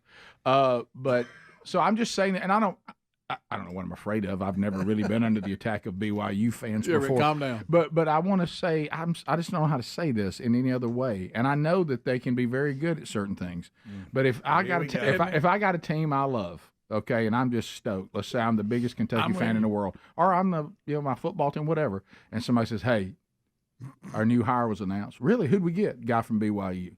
My first thought is, oh man. I know, Rick. You're right. Why? But I mean, And I know is they're that very fair? successful. No, I know they were successful. Well, and I made the comment earlier in the kickoff hour that I believe they've had to settle because Well, yeah. and a couple of Kentucky fans have said, no, we didn't settle. And I just hate to break it to you. This wasn't your first, second, You third gotta choice. call it. Let's live in the real world. I think the guy can coach. May and be I think successful. you've got a good coach on your Yes, hands. may do But great. let's not act like it's who you wanted. You're Kentucky. Come on. Right. I mean, I think Billy Donovan there's a even turned it reality. down with the Do you- Bulls. do Yeah, you- he do you- did. That's Oh, Greg did you said say that a minute ago. I'm sorry, I missed you, Never buddy. mind. We were throwing so much around. I It missed was you. right after Jackie Moon. Okay. He also seen Gene Hackman and Rick said that after yeah, too, yeah, but he didn't call his brother out on it. Yeah, you're right. Have you ever seen semi-pro? Well, he needs me to give him a ride, Days in the bike. Sure, I know. When Will, he was saw that hitting to me too, and I just couldn't. That's I real can't right do it there. today. No, I can't.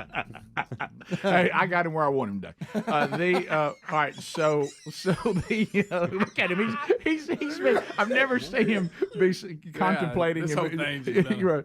But Want it off of you. But anyway, Oh, yeah. yeah, sure. And when I get like that, I'm dangerous because I'll do anything to get off of him. Matter of fact, you won't believe what I'm going to do. But that's showing my personality at probably one of the highest levels on this kind of stuff. I'm not wanting to be hassled. But anyway, I'm going to predict. you know what I want. I know what he's doing. Here's one. Give me another. That's it. What y'all got? All right, so I can't bounce around. then I'm gonna be in the vine. You just want regular though. Yeah, Right? I want to come in. I want to go out. Don't nobody have to give me a ride. I'm leaving in my own. What you got? Right. But anyway, so but back to the basketball thing. Something else I don't know. I know you don't have to be, do you, to play? Do you have to be a Mormon to coach BYU? Oh, here we go. That's not a dumb question. But you can't drink anything with caffeine. Nobody said it was a dumb question. Right. I thought it's an odd question. Do you have to be a Mormon to Do coach you BYU? have to have multiple wives? Greg, they don't do that anymore. Burgess, except in some stop. places, and they have that guy with except for a show on cable. Yeah, that guy with But the great majority of the students, faculty, and staff are Mormons. However, they both admit non-church members as students and employees. I can coach BYU's teams and not be a Southern Baptist. Evidently. You got to wear that weird underwear. I was just wondering what Kentucky's. You getting want the into. BYU job? It's open. Well, maybe. Hey, and what a basketball powerhouse it is. But what I'm wondering, what about this? If How I do I Google that, if Rick? I coach BYU, Yeah. and I'm come in and I'm Southern Baptist, okay, and I coach BYU, can I drink caffeine? I don't know. I know you can't drink alcohol. Do I have to abide by Mormon rules? Yeah, you don't have to If drink you al- do get caught drinking caffeine, you better not be dancing standing up. Thank you. Boy, then I've really messed up Well, all you're the. out. So, like, do I know they do have a I have code to of abide by Mormon rules? They have a code of conduct that the athletes I know have to sign. That it's for everything from. You remember they had a basketball player Yes. get in Yes. trouble. But what about how this did is what Jim I found, McMahon Rick. survive that? I don't know. Well, he just didn't. He didn't get caught. That's He didn't what I found. report. That was a quick. Yeah. He was really good. Nobody wanted to mess that up. Yeah, he, Wow. he didn't self-report. Okay, while all head coaches, this is big, at BYU need to be Latter-day Saints, assistant coaches don't. So if you're the head coach, you do. Really? Okay. So this Opal coming to Kentucky's a Mormon. Opal. I don't know. How can you work the hours you need to work to be Kentucky's coach and not drink caffeine? Can't have a Celsius. I know that. I'm reading. Well, it says here no smoking or drinking of alcohol. Correct. No coffee or tea is permitted on That's a big one. on the BYU campus, though other caffeinated beverages are allowed. Now I don't understand that. So you can So drink. Meliela's good, coffee out. Yeah. Isn't that weird? That seems odd. That is Isn't odd. caffeine? I can't Google. Caffeine is allowed on campus. Coffee and tea are not allowed on What are campus. they mad about coffee and tea for? I don't I understand. thought it was the They do. caffeine. I just Googled, is the Pope a Mormon? And that's not it. What's his first name? No, this No, name, that's not this it, Freddie, you coach can't do named that. Pope. Okay. And they, It's funny. when I looked up the headline, I That's thought the funny. Pope Rick had actually been hired. What's his first name? Billy Pope. Greg, I can't trust you. Well, he What's has his to first be a Mormon name? if John. Mark. he was the head coach. It's Mark. If he was the head coach, According to what you just read. according to what we just read, if he was the head coach at BYU, he has to be a Mormon. That's what it says. So I don't He has know. to be a direct descendant of Brigham Young. Now I don't know about that. Greg, apparently, Listen. back to your other thing, you got a good shot at being. Oh, yeah. Right. Yeah. So, 'cause Steve Young is. yeah, Brigham, he's got a lot of kids. Oh, yeah. Okay, here we go. I mean, it's a bunch of And everybody emailing, texting. We know he went to Kentucky and played Right. for Kentucky. Yeah. We know. Yeah. We, We got know that. all We that. actually said I'm that. What's that got to simply do with asking. his I'm not coaching seeing any record? enthusiasm from the Kentucky. I'm not The either. phone- the phones are not Zero. ringing. Hey, They're not ringing. zero enthusiasm. I'm sorry, and I'm like, he may be great. Yeah. But you're just saying, I'm with you, Rick. I'm Kentucky, by the way. I'm one of the best basketball programs ever. Ever. Who's your new coach? Oh, Billy Payne from, what's his name It's again? not Billy Payne. Mark Popes from BYU. Well, let's talk about this. If I was a University of Alabama football fan, and somebody said, "Hey, here we got a new coach," I mean, I wasn't crazy about Washington. I will say this: But if he hadn't have played for the national championship, they'd have been mad. That'd have been problematic. But if you told me BYU, I think I would have felt that way even if they were in the Final Four. I think you're right. There's something about BYU just doesn't fire me up. I agree. I mean, as far as like, They're okay, you know. yeah, they're not bad. UAB, but that Ty raw Detmer, throw it around. Won a national championship in the Holiday Bowl. I will say this: So he was Mormon. I see that he have has you to ever be. watched? Based on your other Google, Maybe why he got there to begin with. I use Ryan Brown as my Google. well, No, he keeps letting that's a us reliable know. source. We know he played at Kentucky, Ryan. Well, I knew that yesterday, and Ryan. In all seriousness, though, it did say here that he was Mormon. Right. So it said it had to be a tough decision for him to leave, but going back to his alma mater was the only reason. Of course. I think Ryan's turned Mormon. That's why he's so upset with me That's right true. now. I heard that. I know he's not Baptist anymore based on some commercials he did. Hey,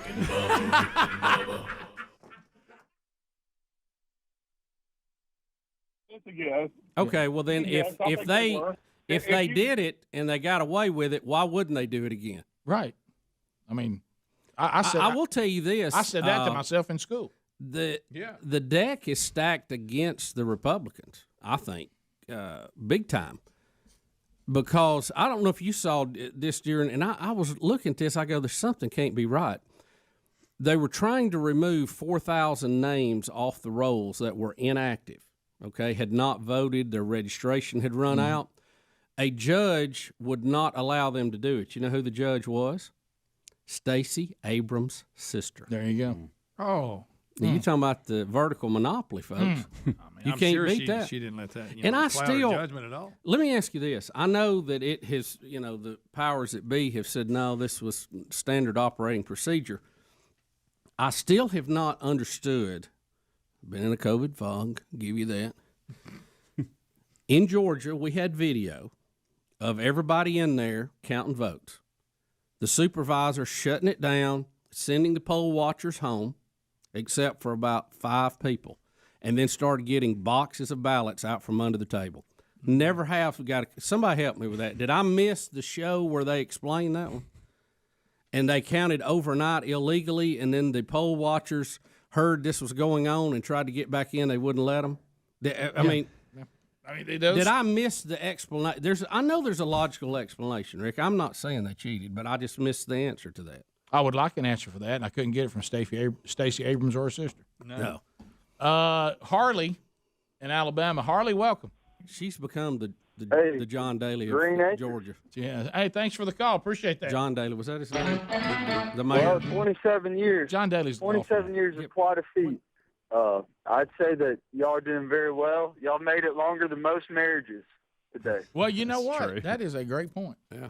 Yeah, Sherry said it was so funny. I laughed so hard at You know why? We didn't want to split the kids up. Let me tell you, I laughed so hard yesterday. I don't know if Sherry just never has thought about this before because, she and I met on the show and got married soon after, and I was giving her the dates. She goes, wait a minute.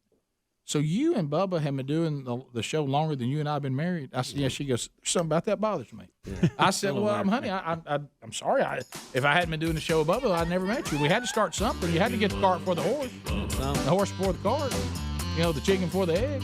Right? That's right. Watermelon before the balloon. That's right, Greg. 14 minutes to the top of the hour. 866 We Be Big is our number.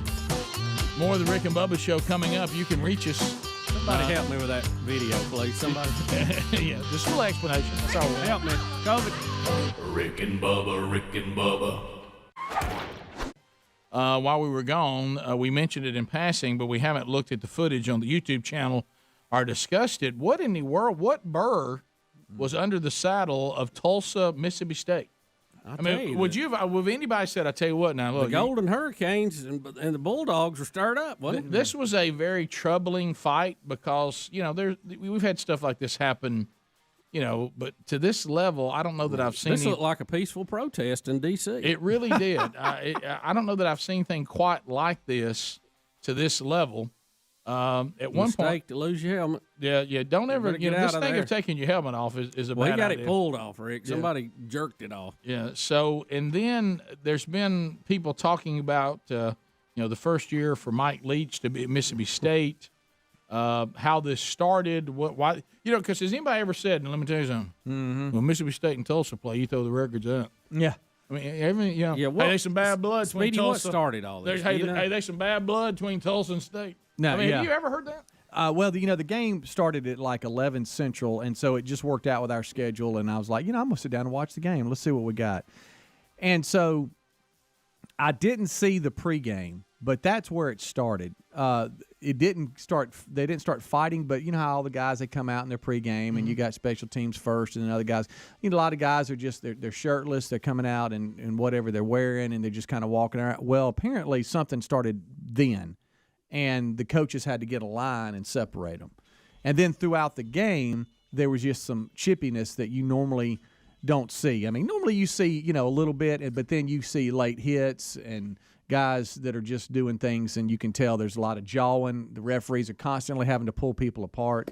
I just didn't know that Tulsa, Mississippi State had chippiness between them. Well, it's just really something else. Now, Mike Leach, Ian Fitzsimmons was the sideline reporter and old friend of the show. We knew him back when, and he asked Coach about it in postgame.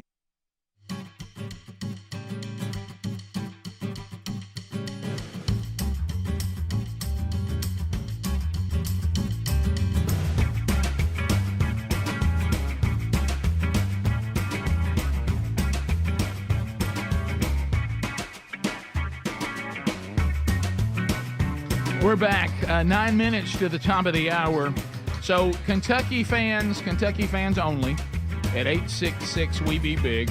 Where are you on this hire? We've given you our commentary. I'm sure that meant a lot to you. Yeah. But 866 We Be Big. Speedy is standing by. Kentucky only. Where are you on the hire? Bubba has one from email. Rick, what the heck have they done? Oh boy. Difficult to find the word. Shocked, disappointed, appalled, forsaken, sad, relinquished. Feels like UK basketball is run like the last election. We don't have a choice. Oh, wow. It's a lot stronger than I thought it would be, That right there, that was ugly. But Helms he said, we went Mark on the air Pope, yet. Mark Pope has not won an NCAA basketball tournament game. To me, that doesn't feel... Not a championship. He hasn't won a tournament game. Yeah, that doesn't feel like the resume you would want. This is Kentucky. As a Kentucky if your basketball. thing is I've made it to the tournament 2 years, there's 67 other teams that did. Well, there's Mr. Upbeat. You're going to have to do a little more than that. Evidently, too. I just went to Clay Travis's because he'll throw some sports out there, too. Pretty, he'll take. I wonder how much he dabbles in that now. He's still dabbling in it, and he said the Kentucky message boards are posting like athletic department heads' phone numbers and asking to call for so they're mad. complaints. Bubba, they're mad. And they're madder it's not than I good. thought they were. But Yeah. based on what I'm seeing here. Chris in Prattville. Chris, let's talk. Let's talk it out. Talk it out. Well, all right. So, love Mark Pope. He was a big player for us back in '96 and the years before. I'm hoping this is one of those hires where Mitch Barnhart, the AD, saw something in the future and said, hey, this guy's going to be a hit, even though he's lesser known now. So I'm hoping for the best. Well, let me ask you this, though. This kind of goes back, and I understand what you're saying. Sure. And he does have Kentucky blood. You know, that's important. But for a program that has won as many national championships as Kentucky, does this seem like a little underqualified for that?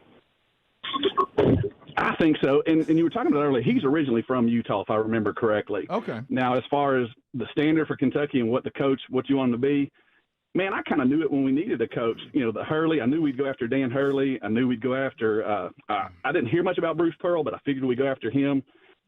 But Kentucky, it's a tough job to take. Yeah, it's the one you want. Yeah. But, Lord, all the baggage that comes with it, the people that are going to, lose a few games. And it's kind of like being the football coach at Alabama or Auburn. Yeah.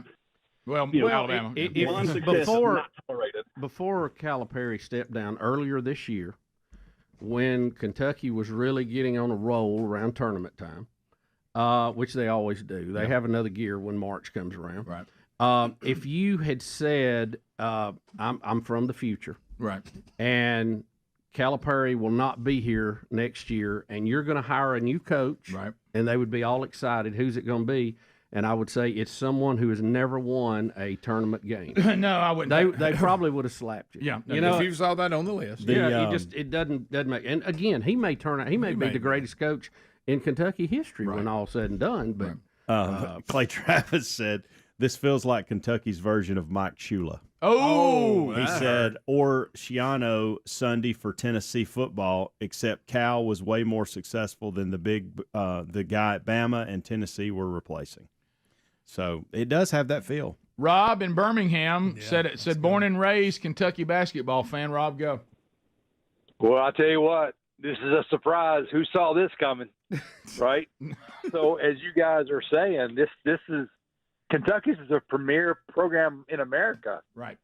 And the challenge you have though is who wants to come there because of the rabid fan base that we've created.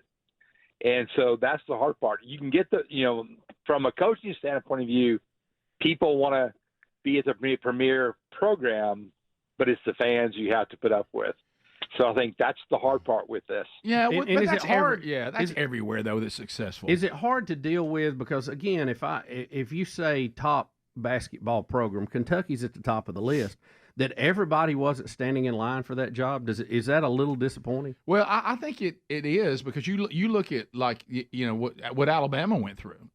Alabama was like they were reeling and then ended up finally saying, look, we got to write a big check and go get Saban. They got turned down a few times for all the same reasons. Right. People didn't want to go there. They worried about the pressure. They had a homer come in right. that had it looked like a pedigree that would have worked out. Right.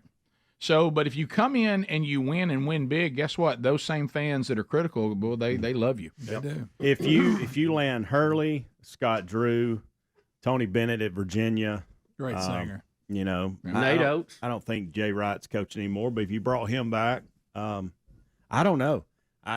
This just doesn't seem like Kentucky pedigree. Jeff in Athens. Jeff, go ahead. Yeah, good morning. Helmsey was right. We are settling, and it's like kissing your sister. And I've got no beef against Mark Pope. He was a good player, but he was really a role player back in '96. Oh, now we're even one down. of the main ones that we used. He's a game manager. That has nothing to do with his coach. So Jeff's disappointed. But the issue, very disappointed because Kentucky is like Alabama. I mean, it's a pedigree program, and you just expect a bigger name hire. But to me, bigger picture, the reason we're in the mess we're in is because Barnhart, he's a moron for an AD. I don't think he manages his athletic department very well. But overall, I think collegiate athletics has gone down a rabbit hole with the NIL deal, and it's just not amateur athletics anymore. And so now it's like, okay, how many players can we pay to get here to make our team good instantly, rather than grow a program and have the players stay for 2 or 3 years and then have a really good veteran-laden team to compete for a title. That is a great point. And the reason I say that is because it's going to take more than winning a national championship and having that blue and white on to convince people to come to these places anymore. Yeah. It's a really good point. And when you got places like Arkansas that has unlimited funds based off Tyson Foods and Jerry Jones and Walmart family, they can really make some noise in NIL and bring some of the best players in there. Well, and that's sad.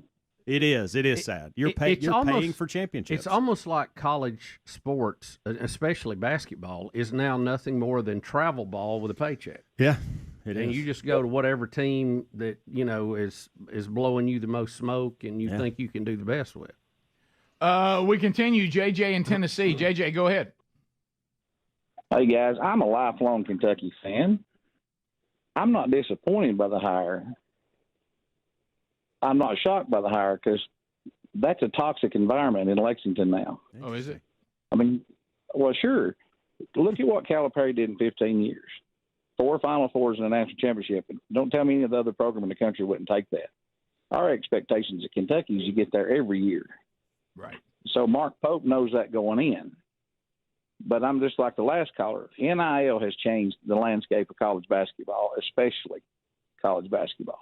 And these kids who's going to go change every year, Calipari wouldn't buy into that. He still wanted to go get the 5-star high school players who could not compete with 23-year-olds at 18. Right. I mean, look at Connecticut this year. They had a bunch of men. Yeah, not a bunch of boys. Yeah. And as all of you have said, it's hard to build to the men time because they won't stay and go from boys to men anymore. So it's, the development of players is just almost going away. Top of the hour. Rick and Bubba, Rick and Bubba. And Adler has that now. But that's there was some before the game too. We've never had any problem with that the entire season. So, I can only guess without seeing the film. But I know that prior to this game, we've never had any trouble with that. What's your message to the team, having seen that afterward? Don't do it anymore. Well, it's just dumb, So, in all fairness, he's asking the coach to comment on something that he hasn't really seen and unpacked yet. Yeah, but, right. Rick and Bubba, Rick and Bubba.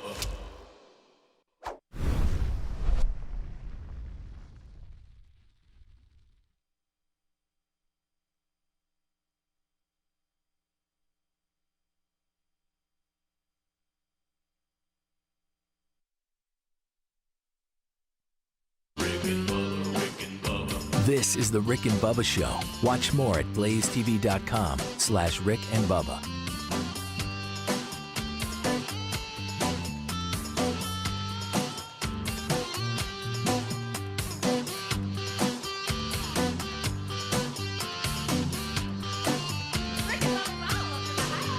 Rick and Bubba, Rick and Bubba.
We start this hour, as we have since the attack on America back on 9/11, and we start with our national anthem.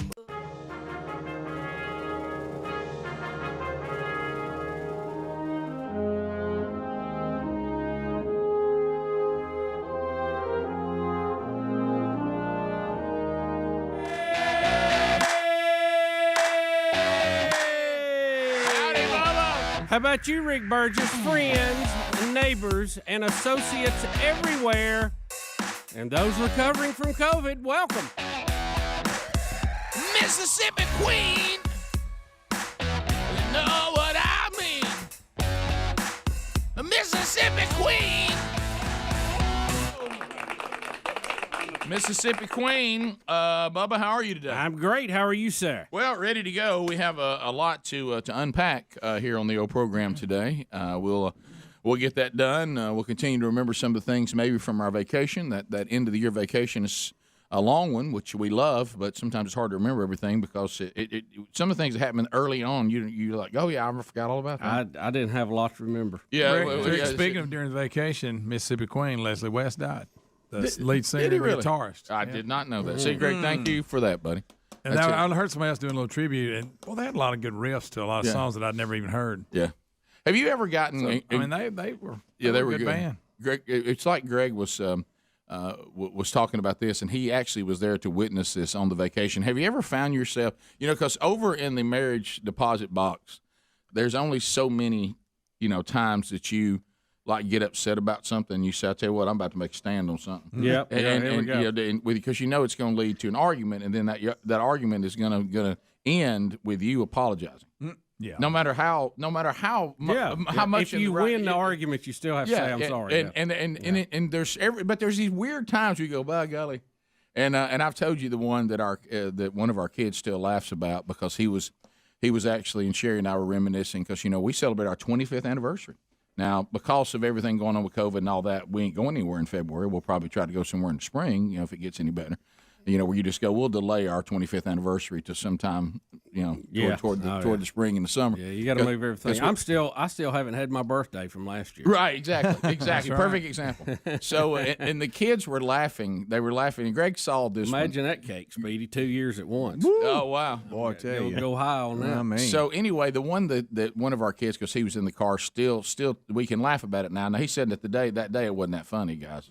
But to us it was because we knew, and that was the one that Sherry tried to get me to. It said she was putting me out of the car and was going to make me walk home. Do you remember that one? Yes, yes. And she pulled into a parking lot of a Waffle House, and she said, I'd never seen you like dig in, like that. And she said, I am not. You stayed in this car with with your attitude. You're going to walk home. I said, let me tell you something right now.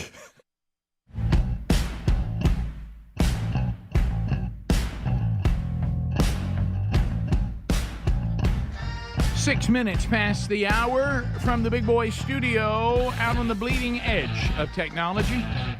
Coming to you from Sweet Home, Alabama to the rest of the world on various platforms, including, but not limited to, America's boldest radio stations on the Rick and Bubba Radio Network. Maybe you're watching us live on YouTube.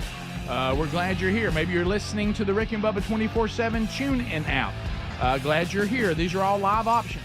If you're archiving with us today, you may be watching the archive on the Rick and Bubba YouTube channel, maybe the Best of Archive on Blaze TV, or you might be listening to the daily podcast archives that are available to you every day, including a Best of Hour there.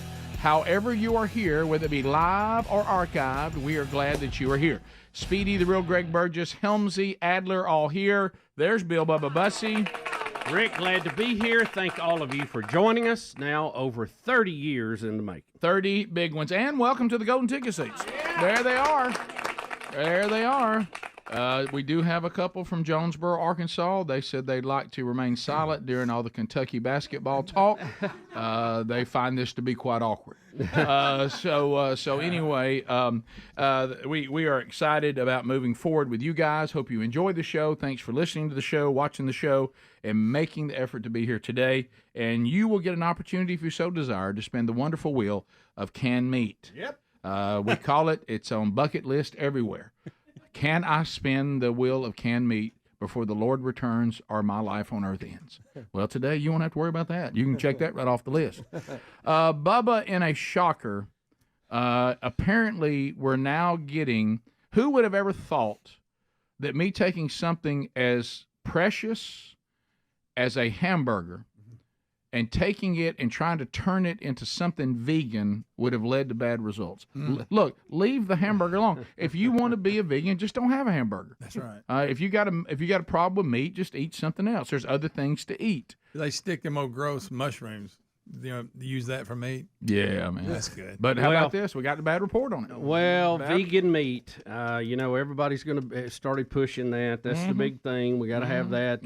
What was the one Burger King had? It was called the burger. The Impossible or Impossible? The Impossible burger. It was impossible, all right. Because the marketing team said, let's don't call it the crappy burger. Yeah. Hey. So now that these meats are out on the market and being sold, we're now getting more information about it, more testing, more feedback. Good. Study shows that people who eat plant-based meats had higher blood sugar. This could be a sign that they're more likely to develop heart disease. They also are saying animal proteins are critical for healthy aging, according to a major study. Of course they are, which explains why I look so young. Plant and meat shouldn't be in the same sentence. They should. They should not. The study, which was published in the American Journal of Clinical Nutrition, I know many of you subscribe to that, like myself, found that people who ate a diet high in fake meats beyond burgers and Impossible burgers, see that we were right both times, for 8 weeks had higher blood sugars than those who were eating real meat. It gives you the sugar. Gives you the sugar. Well, you got the sugar. Bubba, I'm not. I mean, so you mean to tell me that we have taken a plant, we've tampered with it, we've tried to push it as meat, and now your body is not liking it? I don't blame the plant because the plant, to what Greg said a minute ago, the plant kept saying to everyone, "I'm a plant." Yeah. Don't try to turn me into a meat. Don't pair me up with meat. Why couldn't you have a salad and then have meat afterwards? Thank you. Cover it both. Or don't eat the meat if you don't want it. Yeah. This is the thing that we were saying on the show. And, Bubba, I'm afraid this is another profit star. My goodness, the hall of profit stars is growing full. We said on the air, if you want to try to avoid certain foods, then just don't eat them. Right. Don't turn your preferred foods into a version of that food. It always will go bad. Yeah. And we said that over and over and over in this microphone. And when the vegan burgers hit the market, we said, look, stand by. If you think burgers are unhealthy, then don't eat one. If you don't want to eat meat, then don't. Don't try to turn plants into meat. The global revenue stream for plant-based meat was roughly $10 billion in 2023, more than double the $4.6 billion it was just back in 2018, according to the statistics provided in this story. In 2022, Beyond Meat, which sells plant-based sausages and burger patties, brought in $418 million, and Impossible Foods brought in $460 million. The problem? These highly processed products are incredibly high in saturated fats and salt. Highly processed. Hang on to highly processed. They're putting them in the same category as like Spam. Thank you. It's right there. And other It things. can hear you. It's right Well, there. I mean, do you think the nutritionists have been fired up about Spam ever? Do you think? No, they No, if you're looking for health, many of us have been, but not a nutritionist. As a matter of fact, but they are putting these plants in the same category as that. As a matter of fact, one day, just for fun, when I was getting the plan of how I was going to try to do a little better from the nutrition folks, just for fun, I said, I noticed on the food journals here in the categories you don't have Spam. And to see their face, to your point, Bubba, yeah. Did you just utter Spam? Give me Spam. Maybe Spam in moderation? And they were like, yes, extremely moderate. And I said, what do the ingredients say on the I said, what if I grill the Spam? That didn't go over. Silence. So, but this makes it better. This is bad. You know what happens here a lot of times, Bubba? It kind of goes into the world of diet drinks. So what we can't do as human beings, Rick Burgess included, we struggle with moderation. It's always been a struggle since the fall. So somebody says, you like soft drinks? Yeah. You don't like all the calories? How about a diet drink? Sounds great. I guess I'll drink double soft drinks. because I have lower calories now. Well, if you just maybe drink a few of them, you wouldn't. Now we realize that the diet drinks, if they're overused, they actually are detrimental. Then we went to, hey, natural sugar's bad. Let's go with corn syrup. Well, then people said, oh, the corn syrup as a sweetener, that was a bad idea. We've been better off just to stay with real sugar. I mean, it just continues. We can't figure out this very obvious thing. And of course, I'm an offender as well. Of really, if you just kind of like, so you know what people said. So a vegan burger, well, I'll eat 5 of those. It's a vegan burger. You know, and if you just had a beef burger, you're just eating 1. Yeah. And everybody's like, nah, eating 5 burgers of processed patties is probably not good. Would you say this when it comes to any kind of food? The closer we can get back to the way God made it, we're probably safer. Correct. Now, to mass produce stuff, to have it on demand, ready to go, we've had to process it to various levels. Mm-hmm. It appears the more you process, the worse it is for you. Correct. Are we just, I mean, is this ABC basic? It is. If you look back, and they said it started in the 70s when we were needing cheap food you could fix quickly. Once we made that turn to all these processed foods, our health in this country has plummeted ever since. And the soft drink world, when they switched from real sugar to corn syrup, they became even more unhealthy. Yeah, yeah. So it's not all that complicated. We've said this before. There's a lot of things in life that I perfectly understand. I just won't do. Sure. It's not that I don't understand it. Might hassle me. And then when I do it, I actually get a positive result. But I knew that. I just wasn't willing to do it. Yeah.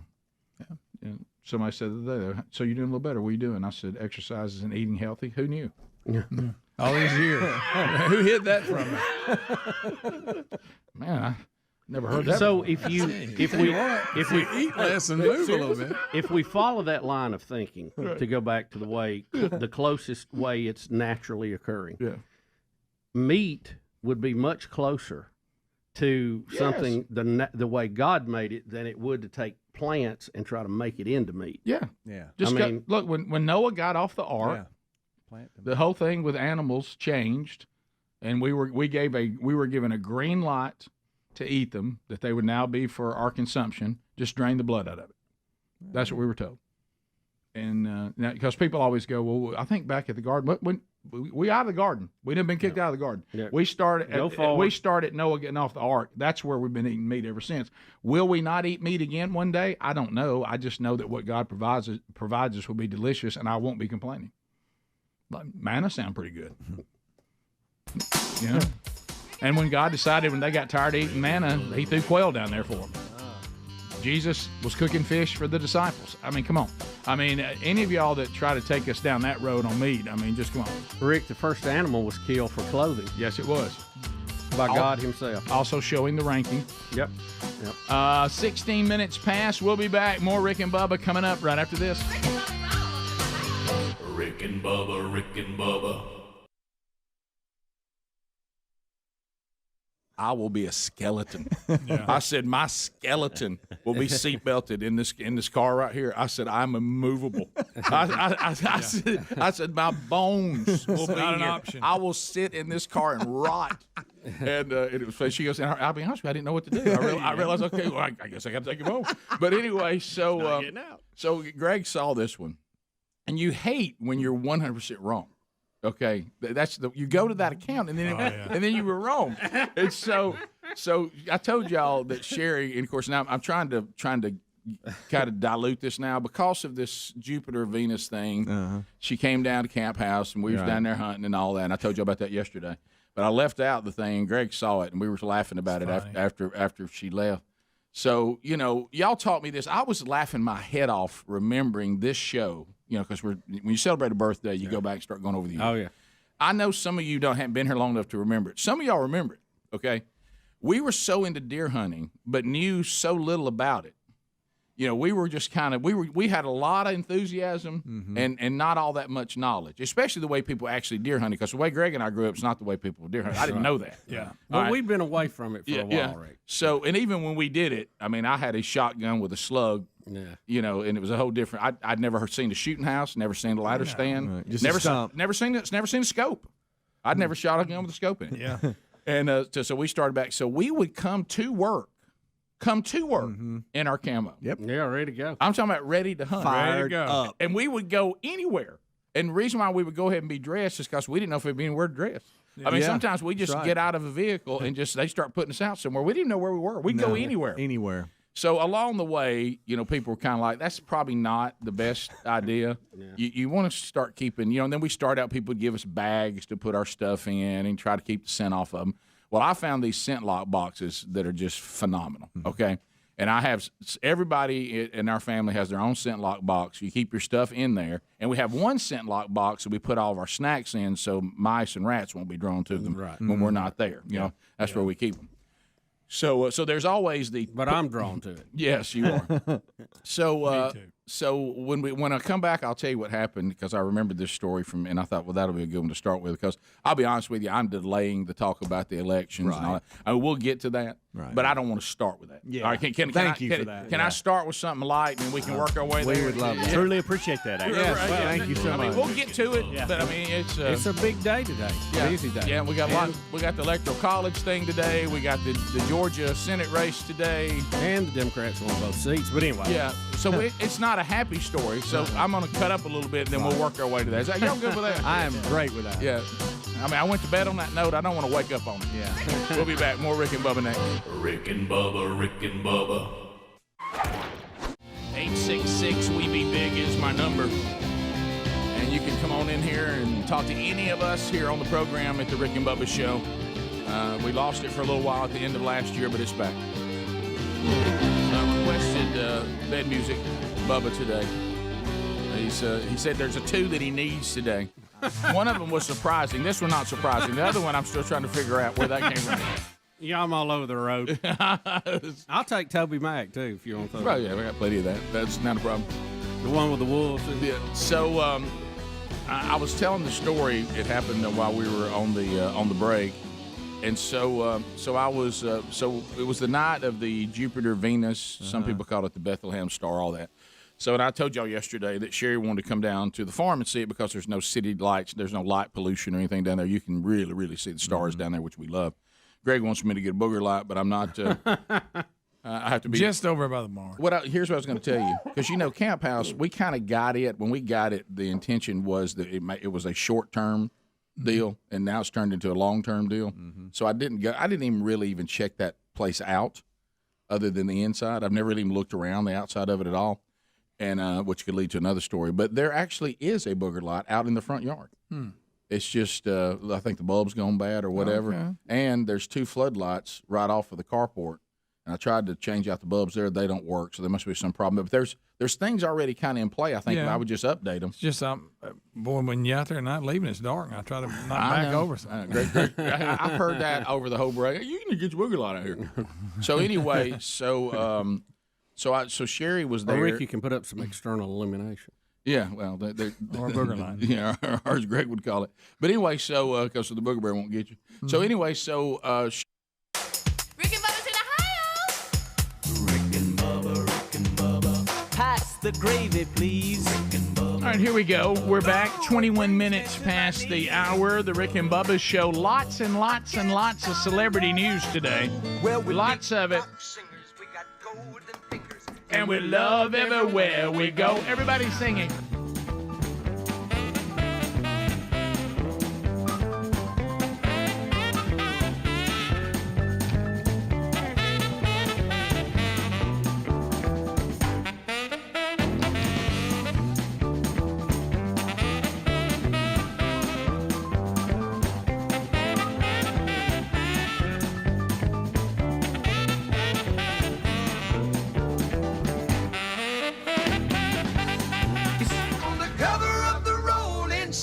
Bubba, we do have one that is an update from what we've already brought you. It is not pretty. Not pretty. It's not pretty. News update. It's a Rick and Bubba news update. Oh, sad, sad, sad. Wynonna Judd's daughter, Grace Kelly, 27, has now, we know the charges with the incident on an Alabama highway. She now will be charged for soliciting on on behalf of the oldest industry in the world. She was holding a sign up. She was holding a sign up. It was a marketing ploy that the police say is evidence of what her intentions were. She did not have her areas covered, top or bottom. And I'll leave it at that. I don't even want to say what the sign said. Yeah, well, there's no need. She basically was soliciting, Rick. I think that's just that's leave it saying there. enough. But the sign was very clear, and it was very obvious what the deal was. But it wasn't drawing much of a crowd. Greg? No takers. Nah, no takers. Well, right by them on the interstate. Yeah, Well, you have to kind of wonder if you see that on the interstate. I'm not saying. I'm just saying. Right. Wasn't getting the response she was. Well, hoping for. the fact that she unsuccessful. The fact that she also is charged with indecent exposure. It's not like you saw the sign and didn't think she was serious, right? I mean, because you did look and go, well, I'll tell you one thing. This. I mean, that's sad. It's an awful thing. It's terrible. And did we ever find out why she was in our part of the world? Does it? Yeah, I know. It's something about Elmore County. I don't know. It was. It doesn't say. She's in jail on a $2,000 bond, so maybe. Now she'd been in and out of prison in Tennessee several times on drug charges, right? Correct. So, yeah. Correct. Sad situation. Maybe trying to get out of Tennessee, and that must have been as far as she could get with the last person who gave her a ride. Well, could be. Maybe she wanted to go to Bass Pro Shop. It's right there. Do they still use the black and white stripes there, I guess? Evidently. I mean, they're going old school with that. What are they going to do next? Put a ball and chain on them? Yeah. Well, in Alabama, prisons were old school. Yeah. That's incredible. Okay. Hey, they'll put What some of them in do you pink think ones, they too. should be wearing now? I just thought everybody moved to the orange jumpsuit. Yeah. But they're still I like the That throwback. is old school. I like the throwback. I think you get orange if you're picking up trash. Yeah, I don't know whether she's been arrested or she's going to be a background dancer in Jailhouse Rock video. Yeah. So there we go. Tiger Woods. Speaking of which, on the TV up there. Yeah, Tiger Woods, an endurance he's in test. pain, I can tell. The aging and injured Tiger Woods trying to play the Masters, trying to make the cut.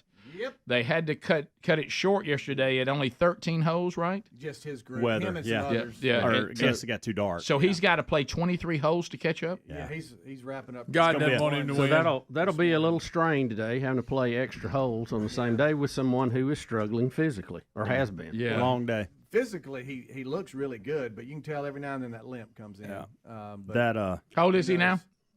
48. He's 2 years older than me, I think, Okay. or 2 years younger than me. Mm-hmm. What is he? Listen. I'm sorry, and I need to tell these folks from Jonesboro, I'm not staring at y'all.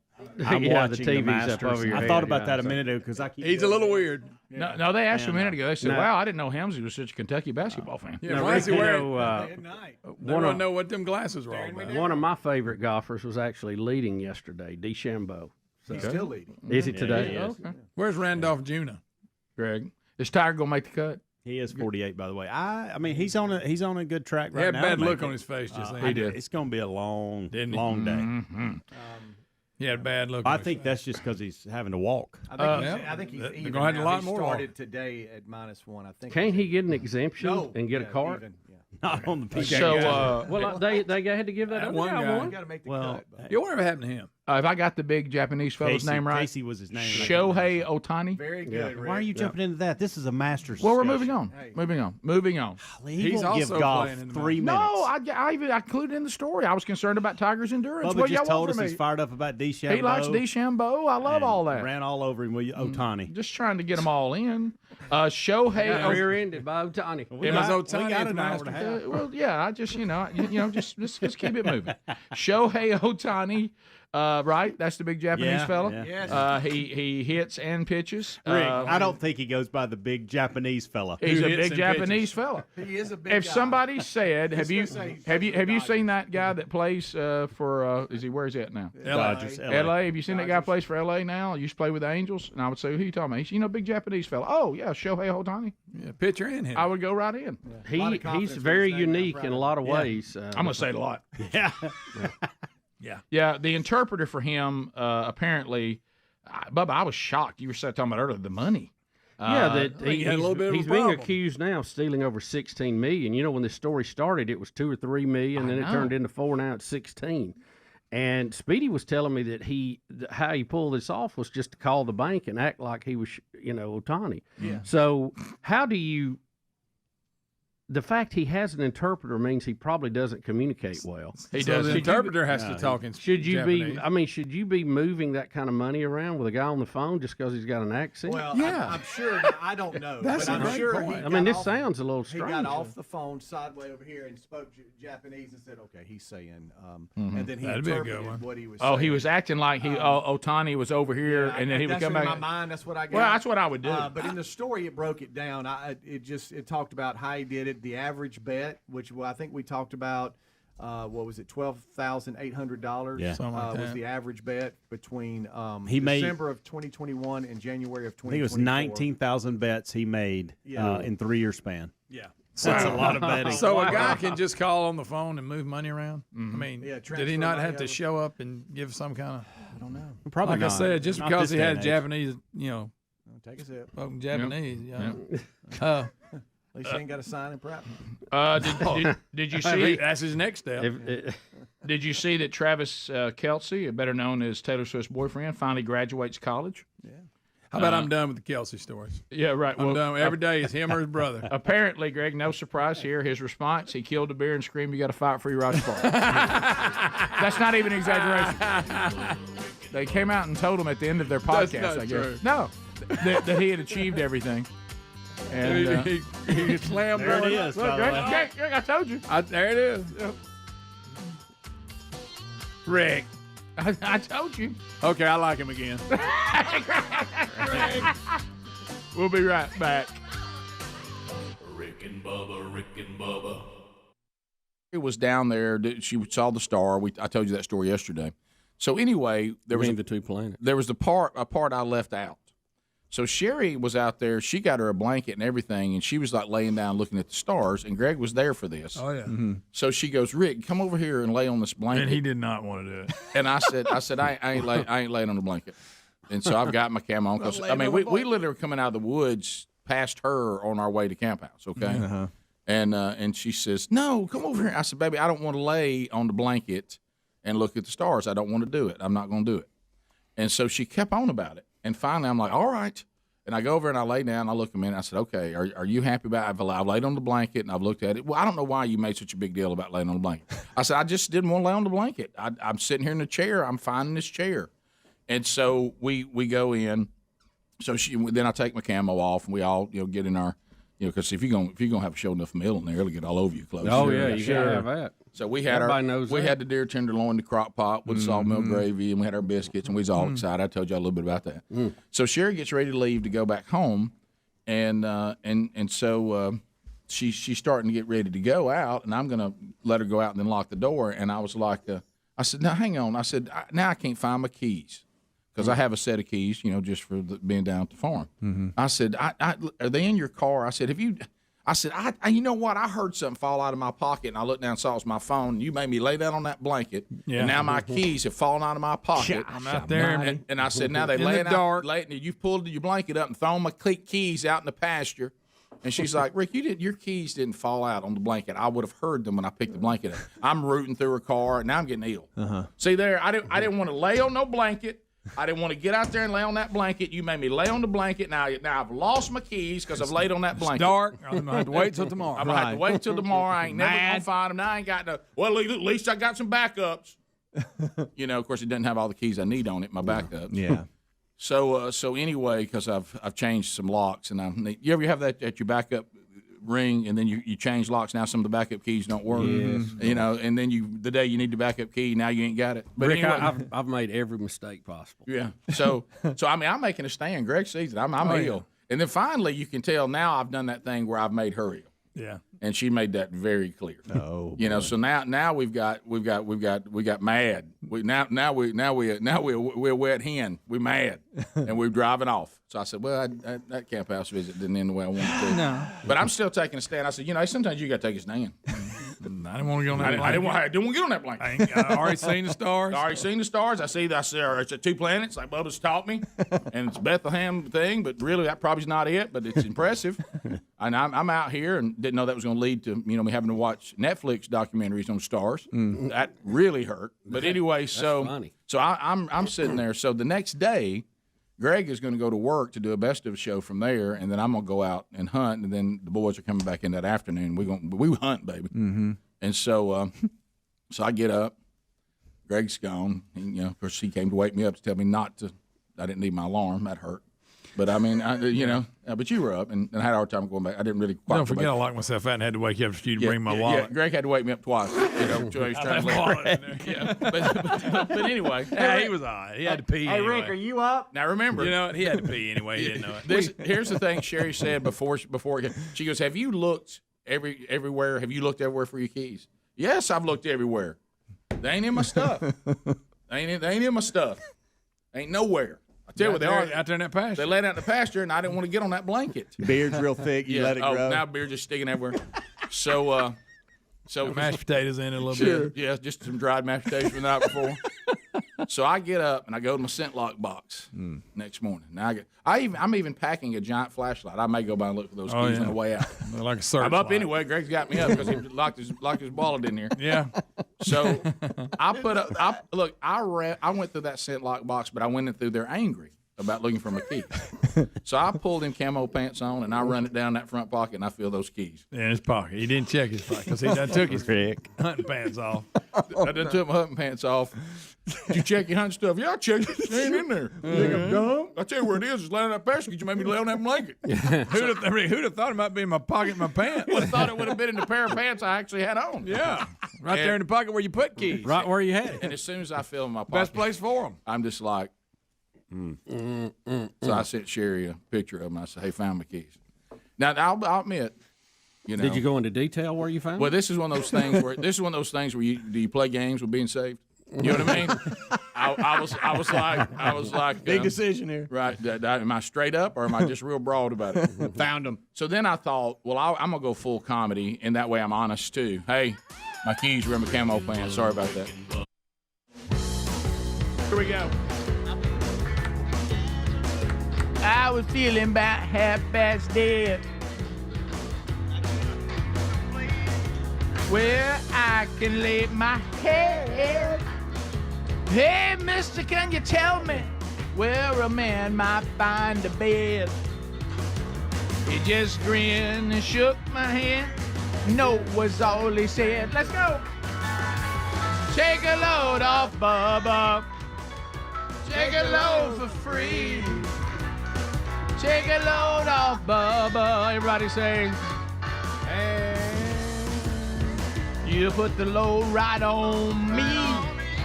All right, Bubba, speaking of having a load hanging over you, debt. How about the fun zone of massive debt? Well, let me tell you, you're carrying that with you. Here comes Monday, the 15th. Here it comes. Here it comes. And why don't you get this debt off of you now by going to zapmydebt.com. Zapmydebt.com. How far behind are you with your bills? How many people do you owe money to? Next time your phone rings, you're thinking, here we go again, another collection call. Well, there's nothing worse than having this hanging over you. And I will tell you, if you got duped into some of these high-interest credit cards or high-interest loans, they are designed to keep you in their prison forever.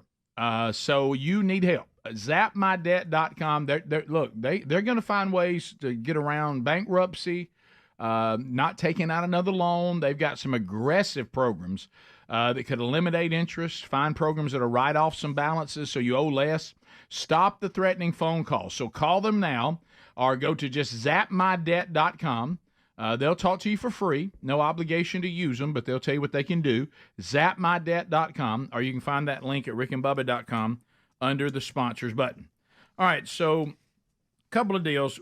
You and I were kind of trying to figure out, Bubba and the guys too, what this picture that everybody was having fun with that apparently shows a high-ranking officer in the Navy holding a gun the wrong way.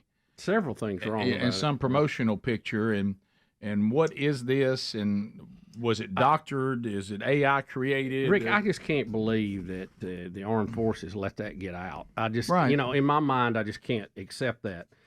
But I don't know. I don't know what the deal is on the story, and we've pointed out some oddness to this. Yeah, is it? I mean, the scope appears to be backward. Yes. It looks like the eyepiece is on the front of it now. Yes.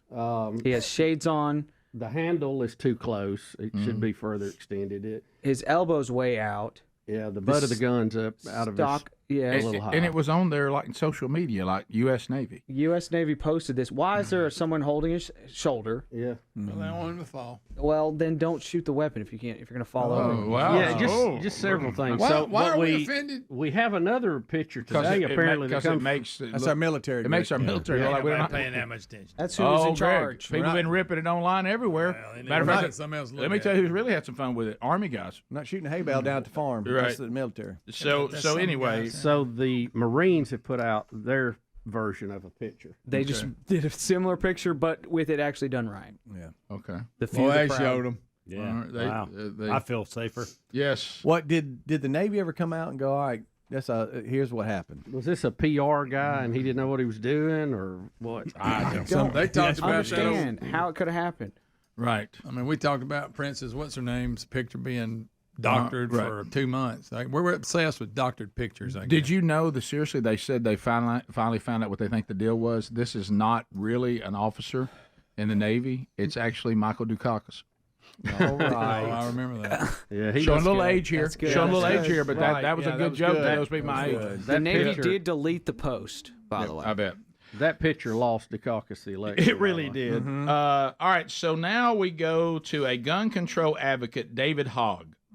You're gonna love this. So he has a Chinese immigrant, Oh boy. and Hogg's out there talking about take away all of our guns and guns this. And Was gun, Hogg the gun guy, that. the student from the school? He that was got in the shot up? shooting. Yeah, he was in one of them. Yeah. And it's become a big gun control Right. advocate. Because Sorry he went through that, but that does not mean that you still got to understand why we have the Second Amendment. If you can't understand it, a Chinese immigrant will help you. So here's open mic, and let's listen to this for ourselves. Hi, my name is Lily Tang Williams. Welcome to my Live Free or Die state. Actually, I am a Chinese immigrant who survived communism. And under Mao, 40 million people were starving to death after he sold communism to them. And 20 million people died, murdered during his Cultural Revolution. So my question to you, David, is that can you guarantee me, a gun owner tonight, our government in the U.S., in D.C., will never become a tyrannical government? Can you guarantee that to me? There's no way I can ever guarantee that any government will not be tyrannical. Well, then the debate on gun control is over because I will never give up my guns. Never. And you should go to China to see how gun control works for dictatorship of CCP. Boom. Did you see that one guy was so uncomfortable when she was getting elevated, he started moving the mic away from her? Yeah. So let's just say that Mr. Hogg gets all the rules and controls and everything that he wants for gun control. Let's say they're put into place. Would it have stopped the school shooting he was involved in? Absolutely not. It would have made no difference. They never addressed that. Because if you're going to be someone that would shoot a school up, you're not going to follow the laws to begin with. And rarely do they. And we've had time and time again these instances where the schools were not armed properly. They were soft targets. They were easy targets. And then we've had cases, and we had one in Mississippi not very far from where we are, where a teacher had a gun, went and got it, and stopped the crime before it happened. Yep. So, we have to live in a grown-up world. It's not pleasant. It's not good to think about. It's when we have these kind of freedoms that we have in our country, people can certainly misuse them. But taking away the guns from the law-abiding citizen is not the answer. All that does is make us pray for those that do not abide by the law. And the forefathers does. knew that. They knew that, their concern was an army coming marching in again, and they knew that if the citizens were armed, we could defend ourselves better not only against them, but defend our families and our Mobs. property. Yep. Well, let's go back to the mob summer. Remember the summer of the mob? Oh, yeah. Now, this one was kind of glossed over, not here because we covered it. Does everyone remember when the cities were burning and people were being beat up, being punched, being looted, shot, whatever the case may be, stabbed? Do you remember the rural sheriff that says, "Don't bring this to suburbia because we're armed"? Did you know they didn't go? Suburbia never had any trouble with this. You know why? Because these thugs knew that if you run off into where country folks live or off into the suburbs, they have guns that they legally own, and they will shoot you first. So they will defend themselves. They're predators, and so they go to soft targets. And what Hogg wants us to be, to Bubba's point, he wants us all to be soft targets. No. I wish that we didn't need to arm ourselves. I wish we lived in that kind of world, but we don't. And some of you say, well, I mean, we can never overthrow the government. It's not just about that. That was part of it. I know that makes people uncomfortable, but it's also about what we just talked about, defending yourself against horrible people that we live among. It gives you a shot, pun intended. Mm-hmm. It gives you a chance. I see what you did. And I wish it wasn't that way. But criminals and predators and mobs like soft targets. They don't like thinking to themselves, I could get shot messing with these people. No, they want the easy target. Right. Yeah. And, like I say, you may still get me, but I'm going to have a chance. Yeah. Again, if you pass everything he's wanting, he's advocating, it still doesn't stop these crimes. Nope. So and to me, that makes we had a story, and I had it, and we almost did it. Y'all may have done it at the kickoff hour. It was this week that Tennessee, speaking of Tennessee, has just allowed teachers to carry. Yeah, I mean, that was approved like this week. Yeah, this week. Yeah. So, and did it go all the way through? Has it been signed and everything? I knew it passed the House. I can't remember the details of the story, but up to K-12, right? Yeah, up to K-12. And so, you know what? If I decide to be Mr. Shoot the school up, I may have a teacher that guns me down, out there by the school monument, and I may not get very far with that. But it's better than hide behind the desk. Yeah. Did y'all see Biden's trying to push some legislation for closing the quote-unquote gun show loophole and increasing background checks? But there isn't a gun show loophole. You have to do background checks even at these gun shows. It's really going to limit if you are selling a firearm to even like a person, just you a person, or selling it to another person. So. Well, think about what we just talked about, and the Chinese immigrant. Every single evil dictatorship that the world has ever known, they always take the weapons from the citizens. Yeah, every time. Yeah, I used to have a chart of all of them, what Mao had done, what Hitler had done, what they did in Russia. Yep. All right, we'll come back. Your phone calls are next, 866-WE-BE-BIG. We've kicked around a lot of topics that you can certainly chime in on. All 10 lines are available. We'll chat with you. Go ahead and get lined up, and we'll come back. 866-WE-BE-BIG when the Rick and Bubba Show continues right after this. Rick and Bubba, Rick and Bubba.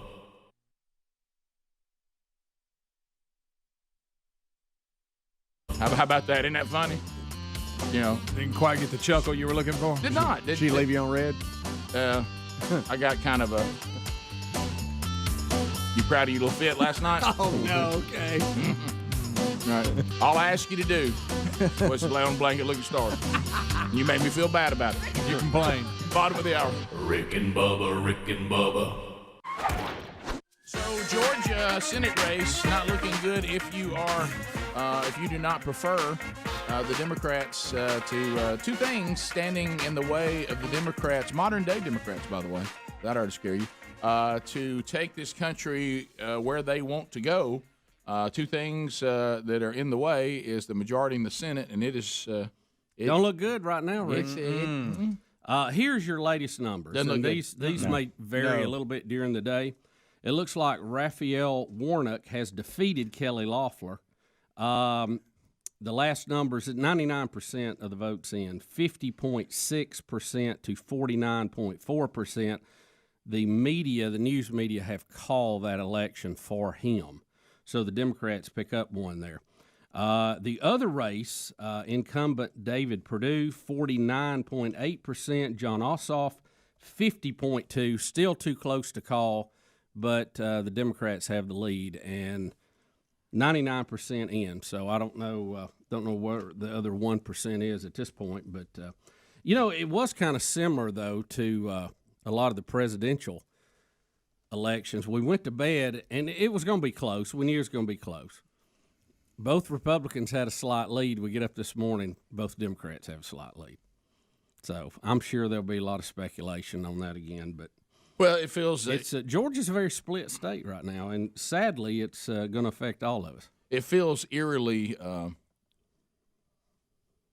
similar to what it does. It's got a little touch of that. Well, and until something's done, and if it's all straight up, that's fine. But if it's not straight up, and if something isn't done, well, then the Democrats have really positioned themselves. Which I heard last night. Poor old Mark Levin. Somebody check on Mark. I saw him last night. He was screaming, "We have to follow the Constitution, y'all!" And screaming it. And in fairness, Mark Levin said that about Democrats and Republicans. Yeah, he said it's the Republicans in Georgia that are not following the Constitution. Right. The governor and he said. He named those 4 states last night. I saw it with you, Bubba, too. And he said, This is not Democrat, Republican. This is Constitution. Mm-hmm. These states have. Yeah, hey, Sean. Sean, I hear the music.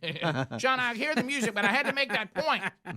But what he's sitting there holding up, a book of the notes from James Madison. Right. He's holding up his copy of the Constitution. And it was what you said yesterday. I told Sherry, I said, we covered this on the show. It was yesterday, so I said today, about how the way these states change the voting rules violates the Constitution. Mm-hmm. And that's what Levin was saying. He goes, all this other stuff doesn't matter. He even kept saying, it doesn't matter. It doesn't matter, Rick. Mm-hmm. Sean, it doesn't matter. I hear the music. Stop the music. They violated the Constitution of the country, Sean. So anyway, I guess we don't care about that, or and of course there are a lot of people that think the Constitution is antiquated, and let's move on to something else. Now, once you wad that thing up and throw it over in the corner, now I'm gonna tell you, bar the door. Some of y'all, let me just be clear, who may be a little sensitive. This is a word that's in the Bible, and it is a place.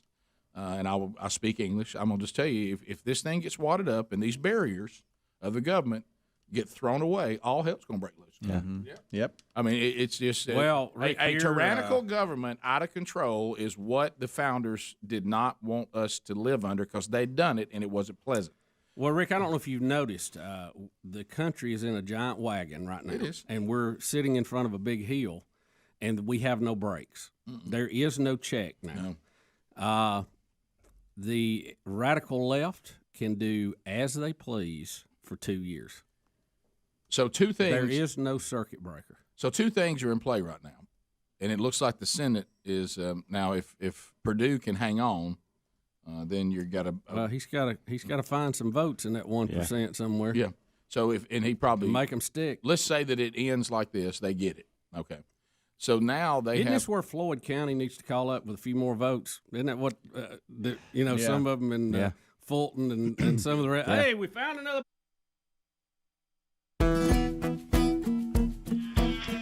It's 9 minutes to the top of the hour. Let's talk to the people. 866 We Be Big is the number as we work our way back. We'll chat with you, find out what's on your mind. We'll get started with Richard out of South Georgia. Richard, welcome to the Rick and Bubba Show. How are you today, sir? I'm good. How are y'all? We're good. What's on your mind? Just got a comment on the Masters. Started going as a kid when I was 7 years old. Ooh. And practice round. All right, hang on. Did it? Let's see if it went to another show. Your All right, try it again, Richard. Really bad. Your try cell that phone went again. bad. Let's see if maybe it switched. Hello, can you hear me? Yeah, it's better now. Go ahead. Okay, started going to the Masters as a kid. Going to the practice rounds with the money. Okay, all right. Drive-through speakers better than that. Yeah, I think his phone's feedbacking from the drive-through speaker. Something else is going on Sorry. He said he met Ed Bassmaster as a kid, I think is what he said. He said he went to the Masters as a kid. Sorry. I went to Bassmaster. Try to get in a better spot and cut down all your background noise. Yeah, right. Yeah. Good. It's fine. 866 We Be Big is the number if you want to join us. Andrew in Dallas, Texas. Andrew, go ahead. Yeah, good morning, guys. I was just curious, and I may be outdated. I apologize if y'all covered this, but have y'all gone over the he washes feet, he gets this commercial from the Super Bowl? Yeah, we did. We talked a little bit about it back a little closer to when it was on. Yeah, and even played the one that was put out where somebody says this is more theologically sound, and they actually ran people who had encountered Jesus and been transformed by him as opposed to just met him and he hung out with them. So, we have talked about that. All right, perfect. I'll go back and take a listen. Thanks, guys. Yeah, thanks. I appreciate that. I understand what they're trying to do, but I think they left it a little short. Jack in Coleman. Jack, welcome to the Rick and Bubba Show. Go ahead. Good morning, guys. Hey, buddy. Y'all were talking about dramatizations yesterday, and I was part of a dramatization, but as Bubba said, I lived it, man. The grocery store on my first day at work got robbed, and they locked me in a freezer and robbed the grocery store and at gunpoint, and they took all our statements, and they did a dramatization about the whole situation. Oh. When I was 11th grade in high school.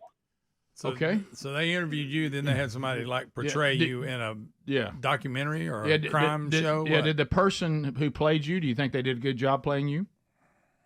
I wasn't able to watch it because I was pretty shook up about the whole situation, but I never was able to watch it. But I was told by people from my school that I went to that they had seen it. Okay. All right. Well, Jack, thank you, buddy. It's I kind of was glad it worked out for you. Right. I was kind of wanting to hear. I was kind of round you up in the freezer. That ain't good. No, it's not good. Let's go to Mike in South Carolina. Mike, go ahead. Hey, how y'all doing today, fellas? I live across the river from Augusta, and I've been to the Masters a few times. And I like going for the food. And the best thing there is a barbecue sandwich, which is the best barbecue sandwich anywhere in Augusta. All right, in Augusta. All right, so I noticed you kind of limited it. So how many barbecue sandwiches are actually because you're talking to folks from Alabama, just saying we got a barbecue stand on every corner. Would you get outside of Augusta and it still hold its own? Yeah, it's pretty good. Now, I've been to Alabama and had barbecue. It was really good, and I lived in Texas for a while, which is really good okay, too. all right.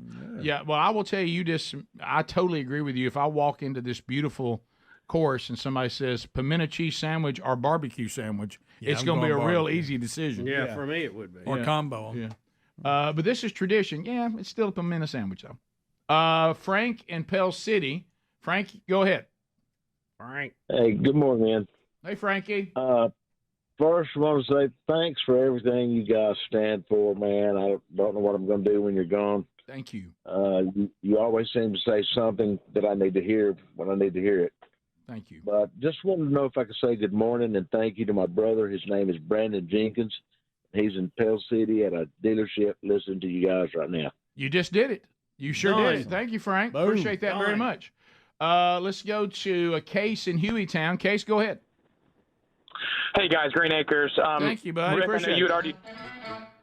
Yeah. Hey, Rick, I know you'd already touched on it before, talking about how the government had us majorly outpowered. I feel like when you look back at maybe countries like Nazi Germany during the World War II, I feel like even if the populace hadn't been able to be armed, the amount of power that they had compared to the government, the margin was so small. I just feel like now we've already allowed the government to so much surpass the power that we have like you said, we do stand no chance, but I feel like they tout this gun control argument in front of us, and they're really never, I don't think they're ever going to try to take away our guns because they know that if they were to, become a tyrannical government, they've got us beat so severely. I mean, I think it's just a psyop in front of everyone's face. Well, I mean, to me, like you said, the biggest reason that we need to remain armed is to protect ourselves from other citizens and from other people. Right. You know, the tyrannical government thing is, like you said, kind of way down the road. But that was part of the original intent. But this is where you do get into the limiting certain guns that you can buy and not buy. Now that's when you kind of get into that. Well, and two, I mean, we do have some historical context. I mean, we had the Japanese general that said, you know, invading America was going to be very, very difficult, hard, or impossible because there was a gun behind every blade of grass. Right. Yeah. So it is a consideration. You don't go into a situation where you think you could get gunfire back the same way you would if you thought there were no guns. Right. Jay and Arab. Jay, go ahead. Hey, guys. Just wondering if y'all have seen the $1.2 million car thief a couple nights ago in Arab, Alabama at the Ford dealership. They stole a Dodge Demon, a Jeep Compass, about $1.2 million. Small city Arab. Now, this is the case where they stole the keys at the dealership ahead of time. That's right? what I was wondering. That is correct. They stole, I think it's something like 300 keys or something crazy like that. They stole a ton of keys. That seems like a lot, but yeah, just curious if y'all seen that. I haven't. So what, did they steal the keys in one stop and then came back and got the cars? I'm not exactly sure how it all went down, but I did see the story and glanced over it. But the keys were stolen ahead of time, and then they went back and stole the cars. And I never really understood how they got access to those keys. Wow. Yeah. No, here's Right. the It's a story little on bit just everybody in the Arab's talking. Yeah, I bet. Oh, that's a big story. I think Scott Laney. Scott Laney was telling me about it. Yes, right. They had Scott Laney's the one who told us all about it. Yeah, he's inside. Yeah, he knows everything Arab. Yeah, so I mean that is a lot easier than having a hot wire one. Yes, it is. Yeah, you got the keys. You're a step ahead. You don't see this package on courtesy of Channel 48? There's only when we come back? Yeah, we come back, we could. Yeah. So top of the hour, if you're leaving us, don't forget Rick and Bubba archives are available each and every day. You can catch those on the YouTube channel or the podcast channel, so you never have to miss even a moment of the Rick and Bubba show. Also, a unique podcast that we do almost every week. There's the one this weekend, brand new one, Rick and Bubba University, the podcast. We interview Dr. Michael Waller and his book Intel about how unfortunately, the CIA and the FBI have been weaponized by the government. Rick and Bubba, Rick and Bubba.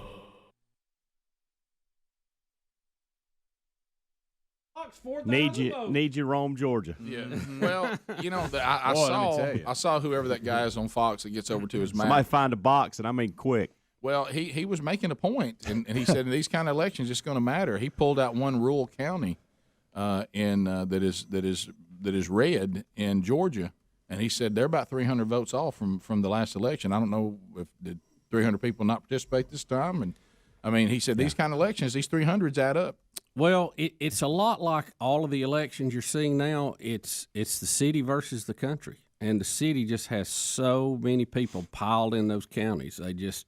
They can dominate these elections. I mean, you look at the map, and it's a little blue area, a bunch of red, but it's all about how many's in that blue. And a lot of people will just go vote for the president and not mess with the Senate elections, and they mark the one Republican Party, and those counted, and now they just decided to stay at the House. I'm going to go this far, and we've said it on this show before, and we're not the first people to say it, but the older I get, the more I'm believing it. I believe your votes for the Congress are more important than the president. 100%. I agree. Yeah.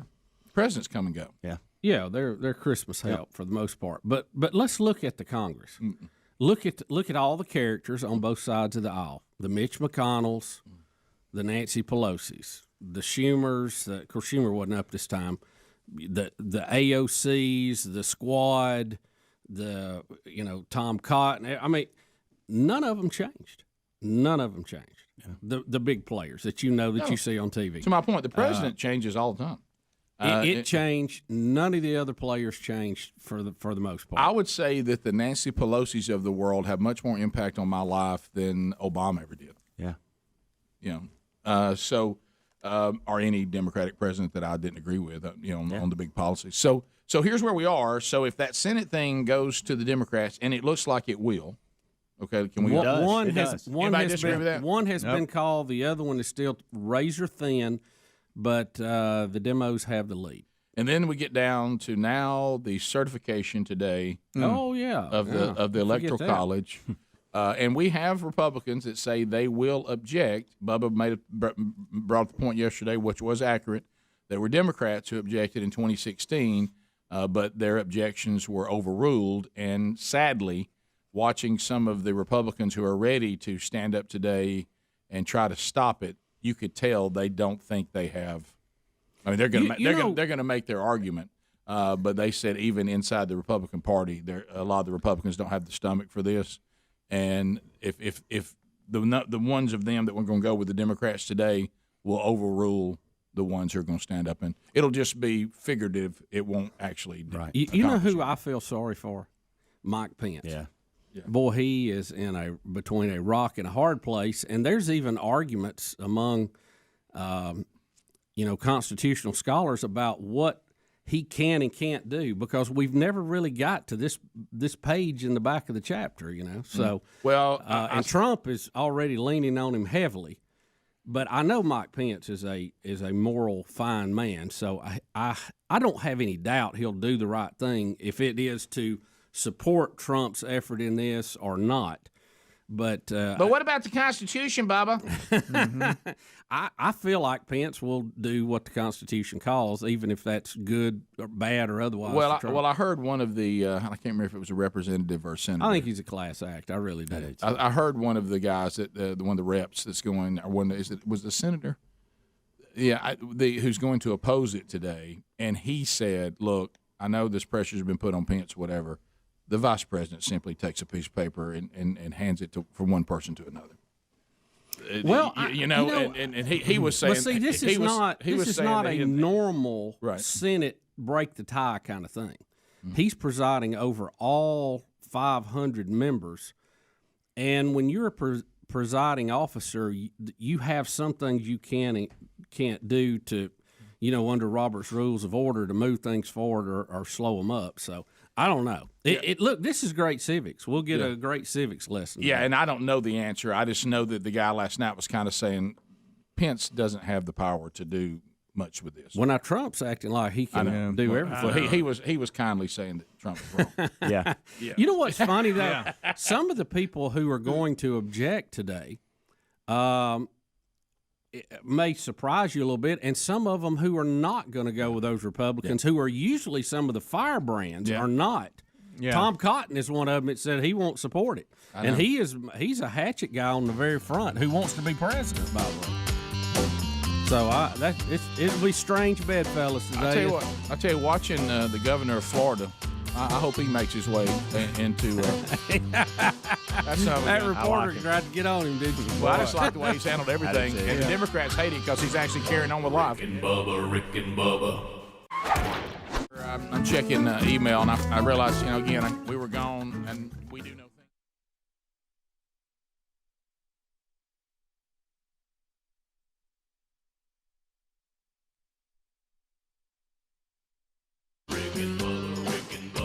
This is the Rick and Bubba Show. Watch more at blazetv.com/Rick and Bubba.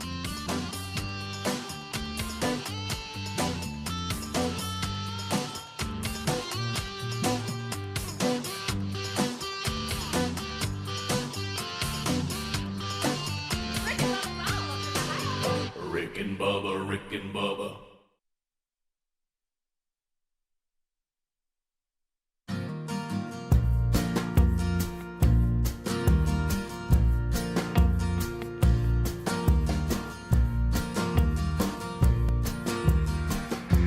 Six minutes now past the hour. Thank you for being with us as we roar through another one. Hope you'll join us going forward. Will and me coming up. Speedy, the real Greg Burgess, Helmsey, and Eddie Van Adler all here this hour. Hello to the golden ticket seats. Super Tom, the engineer, ready to play a little bass with Rock and Roll City. Welcome back, Bill Bubba Bussey. Rick, glad to be here, and thank all of you for being here, and of course tuning in via any way you get the show. Any way you get the show.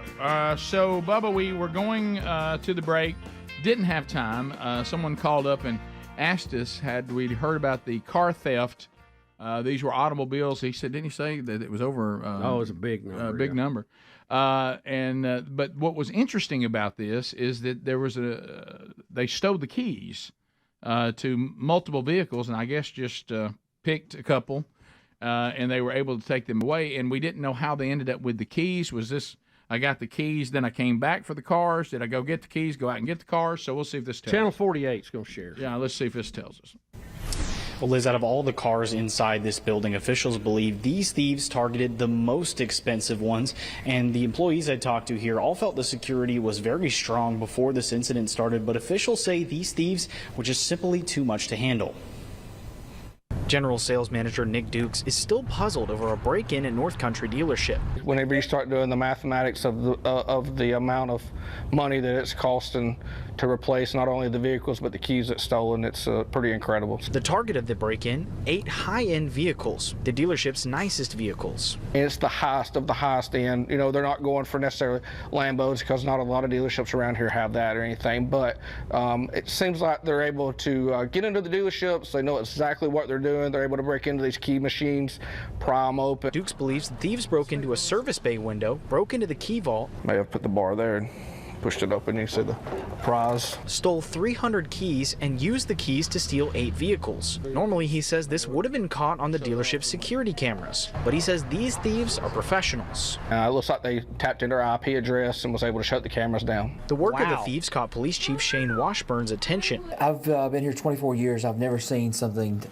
this sophisticated. And the number of break-ins at area dealerships isn't reassuring to him either. Fort Payne police say thieves stole 4 cars worth a total of $300,000 from Landers McClarty Ford last week. A manager tells us those cars were equipped with a tracking system, but the thieves were able to disable it. Chief Washburn is worried. As most burglars you have is they'll have a broken window or a door that's been pried open, and then a couple of vehicles stolen. But being that the sophisticated nature of this, yes, it is unusual, so it was a little bit alarming. Well, so Good gracious. That ain't nothing but what's that movie? It sounded like Adler doing Gone the in 60 voiceover on seconds. that. Yeah. Nick Cage. What's Nick Cage What's doing? Memphis Range? Where was he at? Yeah, Angelina Jolie. So But that does sound just like that. yeah. very sophisticated plan. Yeah, shutting down the alarm, that's getting what in the some key pumps. box, driving off, and shutting off the tracking devices. So this was not their first rodeo. You know, as wrong as it is, that's very impressive. No, it is. I mean, it really is. Well, you see, that's why the people are concerned because they said normally this is all pretty extremely impressive. straightforward. You know, people go and break things and get in cars and drive away. And he goes, this time, all the security measures that we have, they know how to disable. They them. walk right in.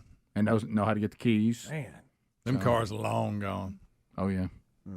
Are you guys Fast and Furious people, or are you Gone in 60 Seconds? People? Gone in 60 seconds. The Fast and Furious, I don't like it. I didn't like when they became like superheroes. Like initially they were just like a street racing gang, and then the next thing you know, Ludacris is hacking into computers and helicopters and stuff. Yeah. Gone in 60 seconds. That was is frustrating. really good. Yeah. That's a good one. That's a good one. So, do you think they can tap into street cameras and all this kind of stuff and get an idea how they were getting away, what time, what direction? Well, this bunch They're very sophisticated, that's for sure. They should be able to look at traffic cameras. Yeah, and see we which got way them they everywhere. went. I was thinking. But again, if they were able to isolate the IP address and tap into the alarm system there, that's who's to say they couldn't do that on other things? So. Yeah, that's what I was thinking. I mean, but at some point, it there's just too much to do, and you have to just make a break and run for it. Yeah, So. yeah. But surely they could tell by some of the other traffic cams which way they went, at least. To me, And they may not want to give all that out yet. To me, Right. I would go through all the hassle of buying a car. It'd be the day I was supposed to pick it up. Yeah. And they'd call me and say, "Oh, by the way, somebody stole your car." That's Yeah. That's exactly what happened to me. Yeah, I've been waiting on this thing. Yeah, right. After I'd already sold my other one. These are on one of them cargo ships now. They've already got it in them boxes. And Headed to Europe. Headed to Dubai. I'm never drawn to car shows. I'm normally I have not. no interest in Grand Theft. What is it? No interest in any of this. Fast and Furious. I normally am not because car chases and fight scenes can go on too long. Yeah. But Gone in 60 Seconds, I like. I saw that in the theaters for my birthday. It was awesome. So you're in. Yeah, it was great. I hope that wasn't your only present. Right. My friends came. I think my dad paid them off though. Did any Act like you're his friend. Did any of your the episodes include this guy really riding around in a big van? Yeah. I would be the van guy that follows the crew and has lunch for them and stuff. Right, that's not the coolest guy though. And if you're doing burnouts, you are cool. Did you think the guy doing the voiceover sounded like you? Yeah, when you first started talking, I thought it was you. He had a talking neck over. beard like me too. I didn't like it. Oh, I also got confused. It's almost like the guy who's the general manager of the dealership and the first law enforcement person look like the same guy. Did you catch that? And I got a feeling they're brothers. I ain't gonna say it. Yeah, we I ain't gonna say it. We got a but it's more than one dealership. I know it's how they get you. Is he calling an inside job? Of course he we is. both were kind of looking at each other. Well, if it was just that dealership, I could get that. But the fact they've been hitting multiple. Do you know what else they found? I think the same bunch stole that radio tower. That's it. Right there. Anything Where was ever that happened with the Coleman? radio tower that got stolen? No. Any updates? No, I got tired of looking at that guy on TV. He's tough to look at. So. Oh, Greg, you can't Burgess, say that. He was. You can't. He actually say that. listens to the show, and Bubba knows him. We're live right I'm now. sorry, Bubba. He was distraught. Buddy, I'm 45 sorry. minutes away. So, Bubba, when he contacts you, Greg's going to be long gone. He was distraught. What am I going to say? Mm-hmm. That on-air sign means we're on air, Greg. That's what that sign means. Honestly, You said he was tough to what look y'all at. don't understand. Well, he we've was struggling. Well, we've talked about this for a long time. Rude Tourette's, you can turn lights on and off. it doesn't matter. It doesn't mean It doesn't anything. matter. You're thinking he's not aware he's on there and he can control it. It's completely uncontrollable. Right. Please keep those. Just wants to come out. Have you doesn't seen these? Now, what are you? Put them on. Are these Please put 'em glasses on. you're wearing? Are you serious about these? I mean, I'm serious about them right now. First of all, he's got someone's glasses, and now this they is my can't story, see Greg. anybody. Greg, this is my story. But the fact they're not women's reading glasses. They're not reading glasses, Bubba. They're not reading women's glasses. glasses. Whose are they? Some We don't- chick. We have an expert here. We don't have time for that. I don't think. Okay. I mean, I'm willing to talk He was- about it, but we only got a minute or so. Well, put them on real quick. Let him Put give them you- on. Rick, he was doing a self-analysis. He That was claims nice. that his vision far off has started to decrease. Hey, to this the is point my where Rode home story. with him. I'm giving a quick version. We're about to go to break, But I don't want to go break with him making fun of me. That's Dan. awesome. That's so good. Yeah, all of us. It's funny. That needs to be a new slogan. I don't want to go to break with Greg making fun of me. It's like I have no recourse. Which it just reminds me, we have my glasses out early, and I don't know what I did with them. Well, what we need to do is the last part of Gotta this. look where the peanuts are. That's probably That may be. Yeah, the last part of this hour, we need to hear that story. We'll just let you have Oh, it. I don't mind telling you. And as you tell it, you must be wearing them. I've already told it in the kickoff hour. Yeah, that's a So, long time ago. I know. Yeah, You must wear them. and I want you wearing them too when you're Okay. talking about it. Yeah. So, but when we come back, we're going to let the golden ticket seats spin the wonderful wheel of canned meat. So all that's coming up next. Rick and Bubba, Rick and Bubba. That we haven't talked about, and we were aware while we were all away, and we kept in touch about it, that NFL great and friend of the show, Kevin Green, passed away over the Christmas, New Year's break. As of today, I have never seen a cause of death. No, we were just talking about that. They 58, was that right? They didn't say. 58 years old, I think. Yeah, that's way too young in my book. Rick. Yep, and that's the reason why I was like, anybody want to run a cause of death by me there? 58. Kevin Green used to be on the show a good bit. Great guy, fun guy, and an Boy, outstanding. he played that game hard. Oh, he played hard. He played so hard. Hey, I want you to know about this. Gabby.com/Bubba. All right, anybody out there, if I said, here's 2021, and I have an opportunity for you to get, on average, anybody want $960 in your pocket? Sure. You know I do. And I know you do, Speedy. My gosh, you Well, tried. I asked. You Speedy tried. almost yanked that paper. He out. did. Yeah, I mean, give it back. I need He's to already finish. dialing the number. Well, what we're saying here is Gabby.com/Bubba customers are saving on average $960 a year because they've realized after Gabby with at no charge, it's just a service that you can use. That Gabby showed them that they were paying too much for their automobile and home insurance.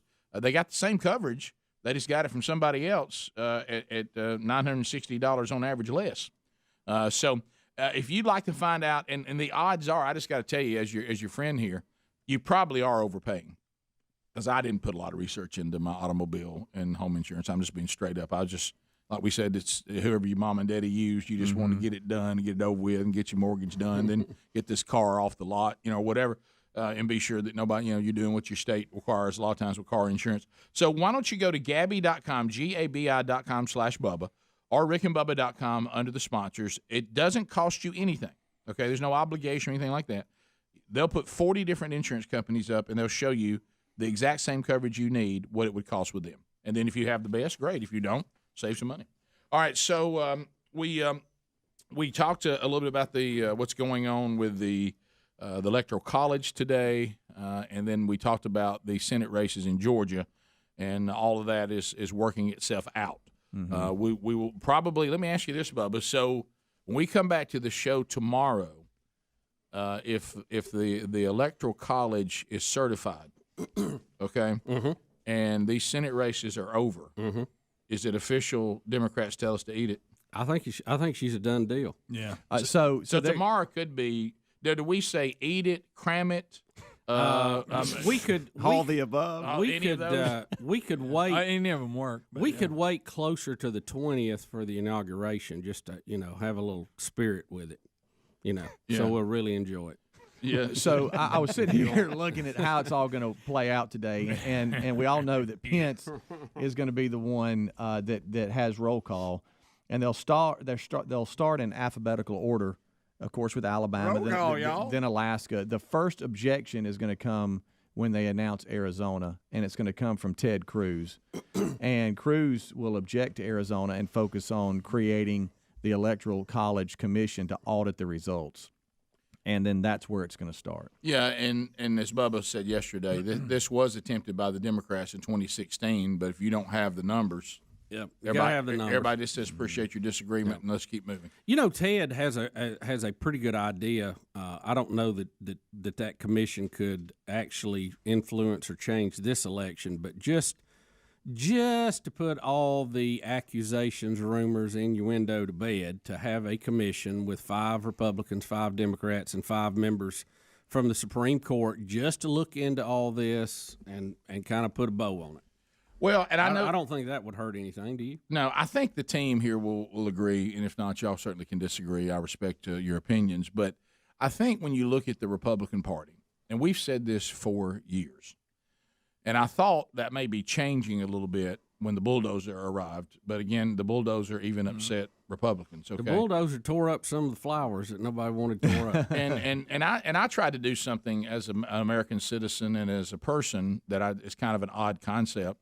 I tried to agree with the president where I agreed and disagree with him where I disagreed. Now I know that is a bizarre concept. Yeah. Well, you either have to have somebody has to either be your idol or you have to be completely against them. Yeah. There's no going. Yeah, our side doesn't allow that. No. So what I was saying though is we have seen something in political wars for a very long time, or as long as we've been alive, and this seems to be in general the way things are.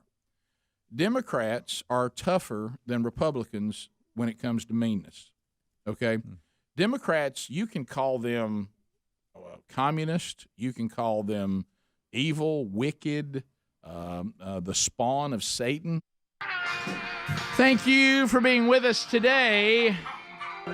Fire that wheel up, boys. Fire it up.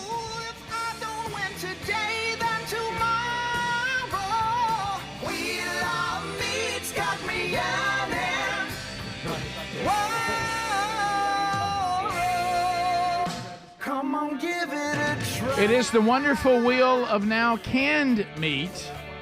Golden ticket seats. They're all in line with an opportunity to spin that baby to see if they can win prizes off the wheel. Some of them we still have. Some we do not. And if we don't have them anymore, then we let them pick something from various items found at the Big Boy Studio and around the offices here at the studios. So that's pretty simple. Rock and Roll City is ready to go. Adler on the axe, Greg on the drums, and Super Tom, the engineer, on the bass. They will be ready to go. So they're standing by. So Bubba, let's get started. I'll run the list and let's bring them to the wheel. Alan Reed is up first. Alan will be spinning the wonderful wheel of meat. Now we know that he cannot spin until we say our phrase. So everybody together for Alan, say. Wow, what a wheel! Let it rip, Alan. You're ready to go. And give us a big suey pig. Suey! so here we go. Let's see if Alan can spin a win. Oh, look here. Look here. Oh, it really, really. Yeah! Moultrie, Moultrie, Moultrie. View it. How about this, Alan? You've got yourself Moultrie Mobile. That's a good the one. Mobile Edge cellular camera. Moultrie will send that to you. How about a go for Alan? Go! Everybody, go! Go, go, go, go, go! Thank you. We spin a Moultrie right out of the gate. Up next, Dana Reed. What do we say for Dana? Wow, what a wheel! Let it rip, Dana. Let it rip, Dana. Let's see here if we can get a win for Dana. Dana's got the wheel. Dana, maybe she can help Helms with his glasses. Maybe so. Oh, it is Henry the horse. Henry the horse. Not good for Dana, but good for us. Good for us, yeah. There he comes. Henry, what's up, buddy? You What's tired? up, guys? You tired, Henry? You know, I gotta say, with the passing of OJ Simpson, I strangely relate to OJ Simpson. Now, how's that? I too was riding the back of a Bronco when the cops showed up. Oh, hey! What a... What are we talking about? Oh, my God.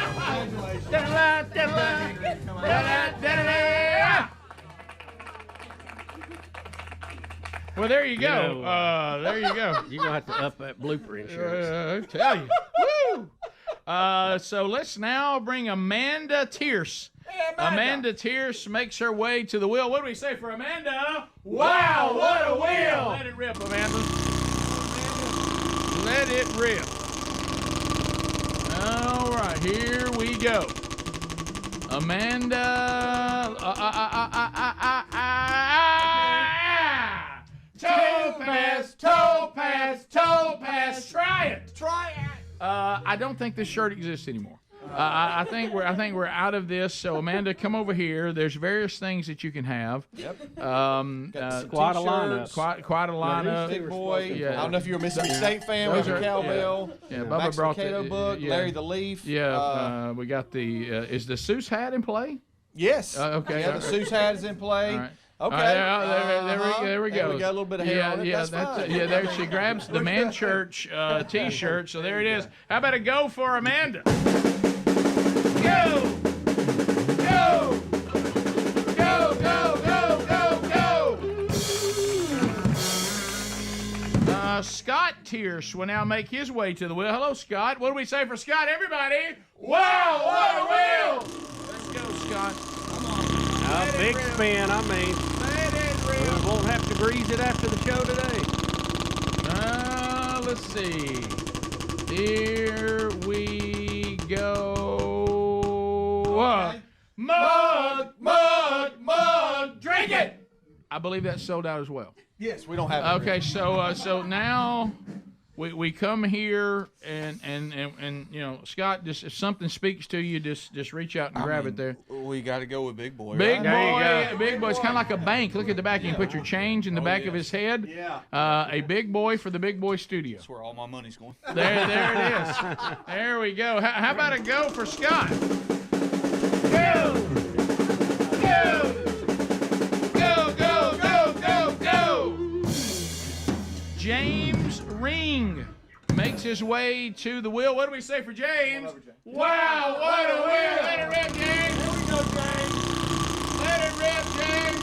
Come on, James! James told me he drives propane around all day. Oh, how about that? That explains the gas. Here we go. Same thing. Mug, mug, mug. Drink it. We don't have it. All right, so James, come over. Let's see what we can find here. yeah. Mississippi State cowbell. Yeah. Yep, I have a fever. You got Go ahead, some give it more. to me real Yeah. quick. He picks up a Mississippi Hail State. What about a go for James? Go! Go! Go! Go! Go! Go! Go! Michaela Ring will now make her way to the wheel. What do we say for Michaela? Wow! What a wheel! Let her rip,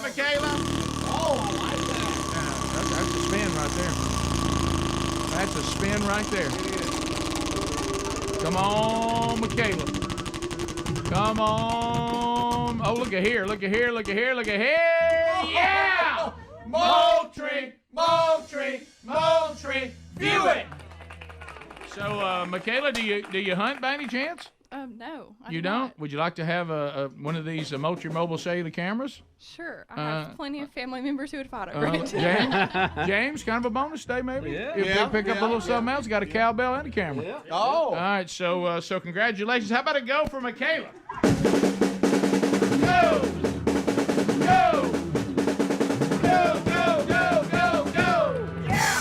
So really, if you look at this, all winners today. Yeah. So well, even the Henry the horse. I mean, that was a win.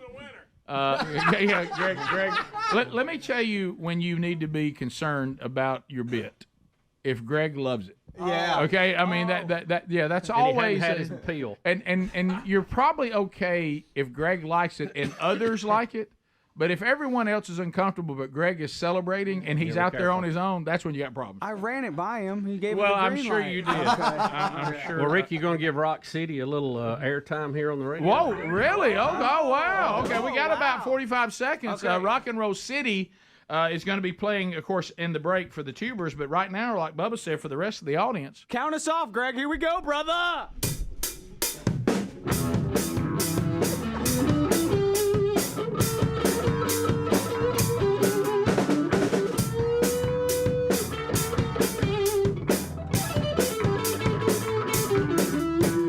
OJ ran for 11,000 yards. OJ was hilarious in the Naked Gun movies. OJ was a very famous guy, but OJ was also a murderer.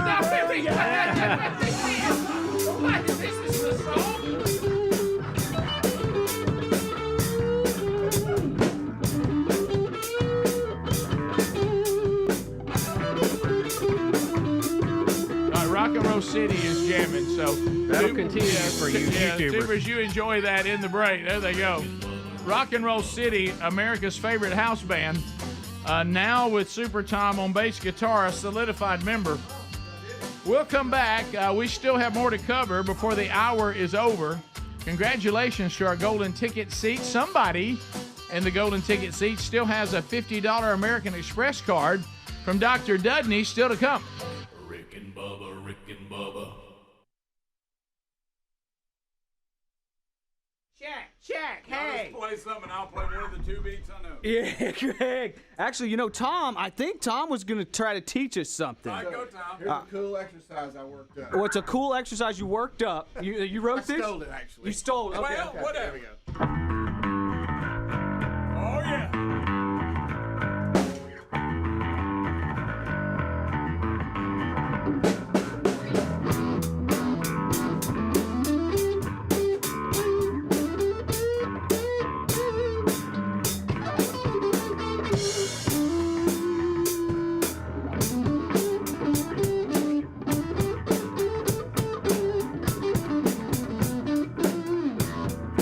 All right, that's really good. Was that the Eagles?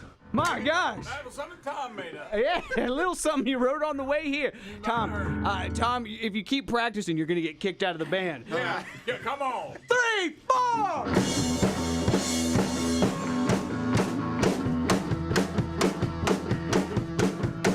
In rock and roll city, murdering is not allowed.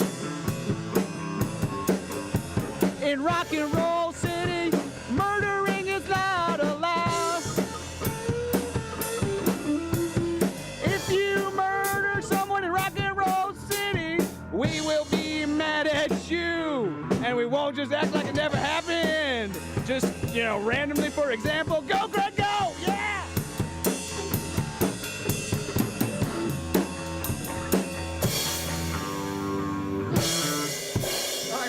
All right, here we go. We're gonna go. We're gonna do a hit, and then Greg, you're gonna do a solo. 3, 4.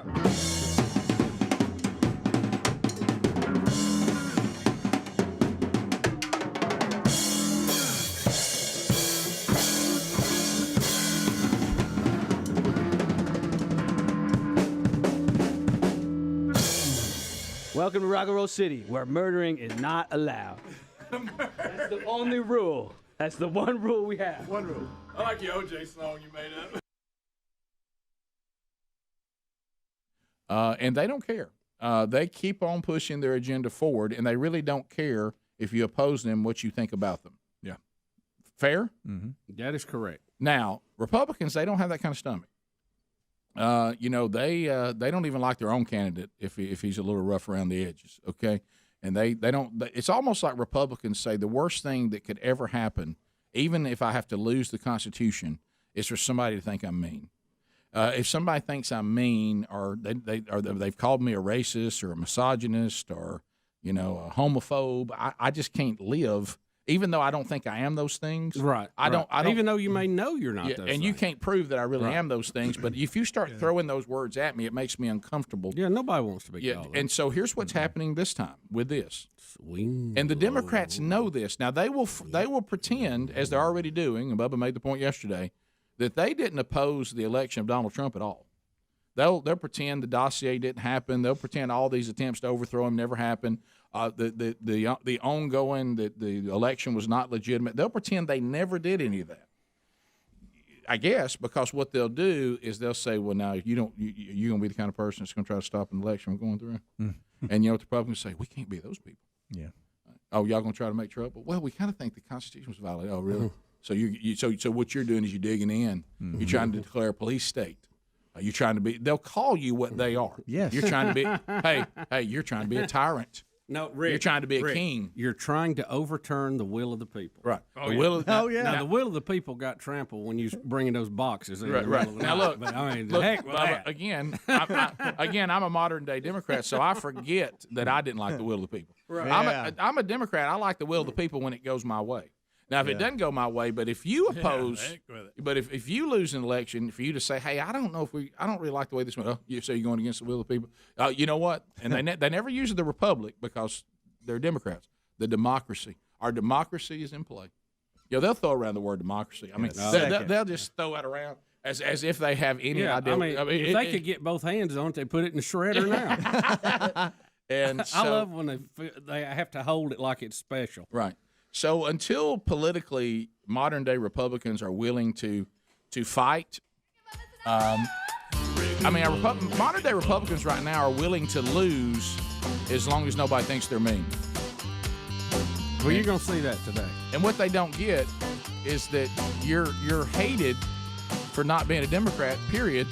So you might as well do what you think's right and what you think's constitutional, because you're going to be hated either way. Top of the hour. More Rick and Bubba coming up. Rick and Bubba, Rick and Bubba.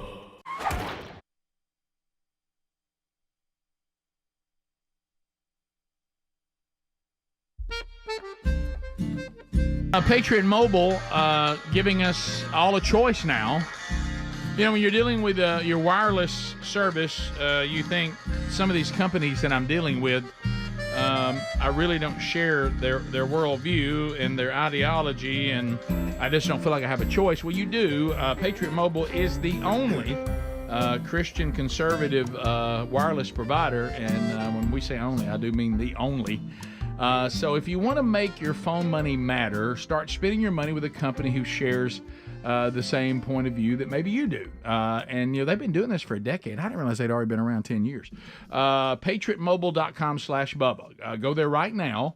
They offer the same dependable nationwide coverage that we all want, giving you the ability to access all three major networks, which means you get the same coverage you've been accustomed to, but maybe when you pay that bill every month and you're going to pay it anyway, you feel a little better about paying PatriotMobile.com/Bubba versus the others that are out there, because they stand up for free speech, religious freedom, sanctity of life, Second Amendment. We've talked about that today.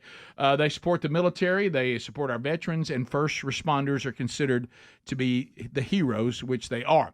So if you want to also deal with a 100% U.S.-based customer service team, they make the switching easy. You can keep your number if you want, keep your phone if you want. If you want to upgrade, that's not a problem. They can do that too.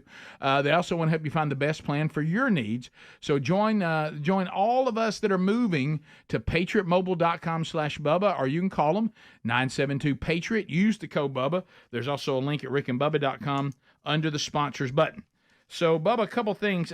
We do want to ask Helmsey about this glasses thing, but you said it's been on, we had the story today. You know, Israel was talking about that they killed in a strike 3 sons of one of the major players with Hamas. This happened in the last couple of days. And you said that Iran they're starting to rattle the saber a little bit. Well, they said they would respond within 48 hours, and Israel has said, we're ready. So we'll see how it goes. Yeah, that's true. I think probably since this is always interesting to me when you have these enemies of whatever.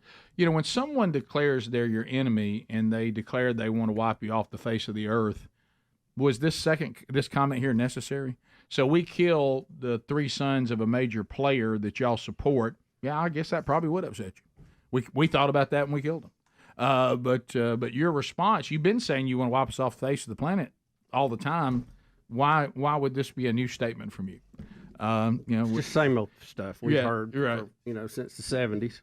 Israel is ready to respond all the time because they always need to be ready to respond. They've had to survive. Yeah, so we'll see what happens. And I know what they do because Israel is so matter of fact about this. They'll always throw in an America too. Yeah. You know, because they know that we're more likely to cower and fall all over ourselves and all that. So anyway, but so Helmsey, back to the glasses. It's become, Bubba and I always know we try to listen to the kickoff hour, but sometimes we may miss some of it. Sometimes just because we hadn't gotten on the road yet. But we can always tell sometimes there's kickoff hour themes that keep running through the day that Bubba and I aren't in on. So apparently something's happened with you and a pair of glasses. So yesterday, there was a reality that was brought forth to me that was quite discouraging. I went home yesterday kind of down a little bit. Oh, I'm sorry. And it's something I knew was happening, but I wasn't ready to say, okay, I'm good with that. Did you eat one of those vegan burgers? What happened? No. Okay. Yeah. And so I know as we age, things change. Father Time's undefeated, all that. Sure. And I have not had the reading glasses thing. Everybody says you turn 40 and you're going to wake up one morning, you're going to grab a book, a newspaper, your phone, and you're going to be able to read it. Right. That's not the case with me. And that's happened to my wife, Amanda. She has reading glasses laying everywhere. And from time to time, I'll pick those up and I'll go, hey, wow, still that makes me have a headache. I'm not there yet. And so I felt good about that. But when I guess it was 20 years ago, I had LASIK surgery and to correct the long distance vision. And it's been awesome. It's been solid. Yeah. Like mine was too for a while. I've taken pride in that. Like I've been like, hey, you know what? I can still eagle eye here. Okay. Mm-hmm. And I remember those days. Probably about 2 or 3 months ago, I started noticing that it was getting away from me a little bit. And I didn't really want to acknowledge it. And so when it really hit home was about a month ago. I was at a Jacksonville State baseball game. When I'm on the tennis court with the team and doing my thing, everything's relatively close, so I can still see really good and not having trouble driving or any of that. But when I was at the Jacksonville State baseball game a month ago, I realized you can't read the scoreboard. Like you can't read you can see the score, but you're having trouble making out the roster names up there. Oh, sure. What's going on? Yeah, I'll tell you what's going on. And so then thinking back after what happened yesterday, I've missed like turns, like that was Jackson Street. I was supposed to turn. Hard to see street signs, isn't it? Yeah, a little blurry. Yesterday, I'm walking around. We'd finished practice, and I'm kind of walking around picking up some things. We'd had some storms the last few days. We had a windscreen get loose, so zip ties are everywhere, and there's a couple cups. And I'm picking up things, kind of getting everything like I like it. Take pride in my facility. And I look down, there's a pair of glasses. And I think, well, these are readers.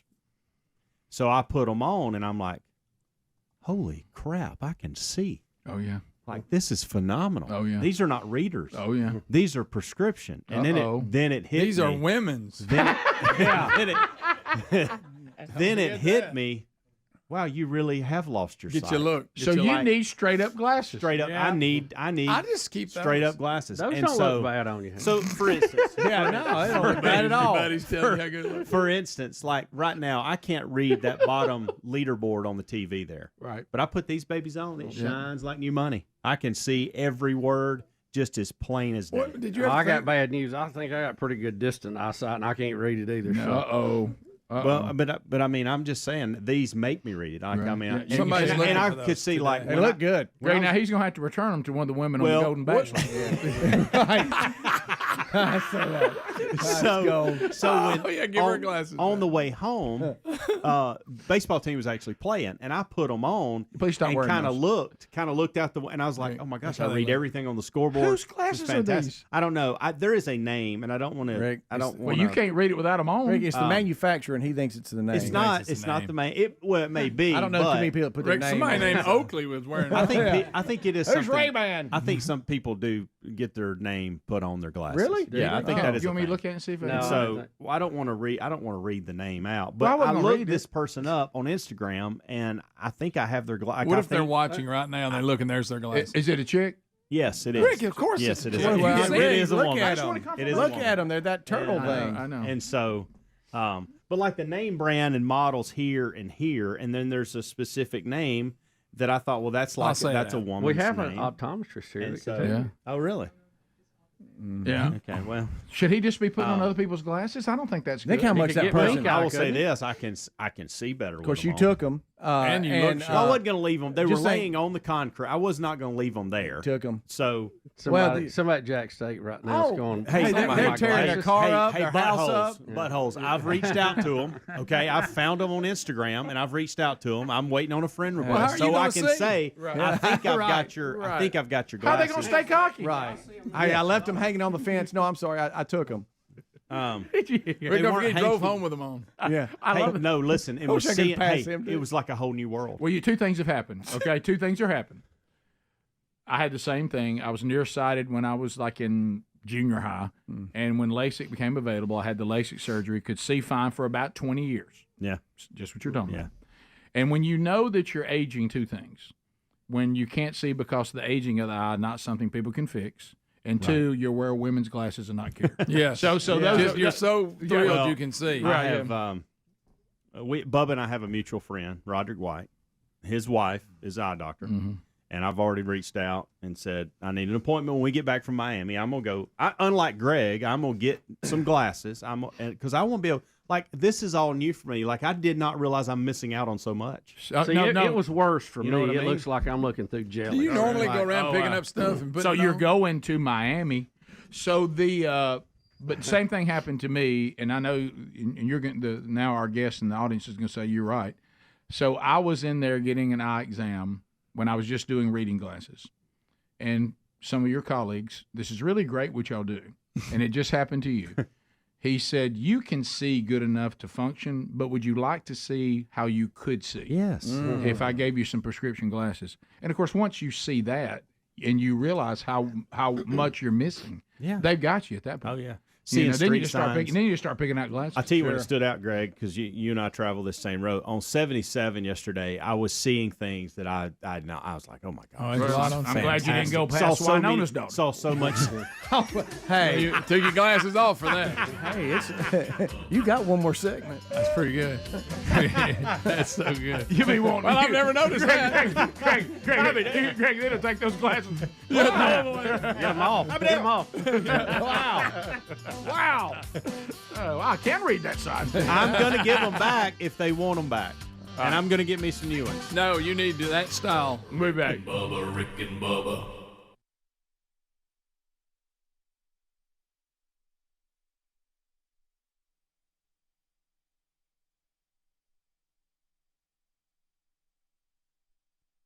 So, Bubba, as we start this hour, we have a Heisman Trophy winner. We all thought this should be the Heisman Trophy winner, and apparently the voters agreed.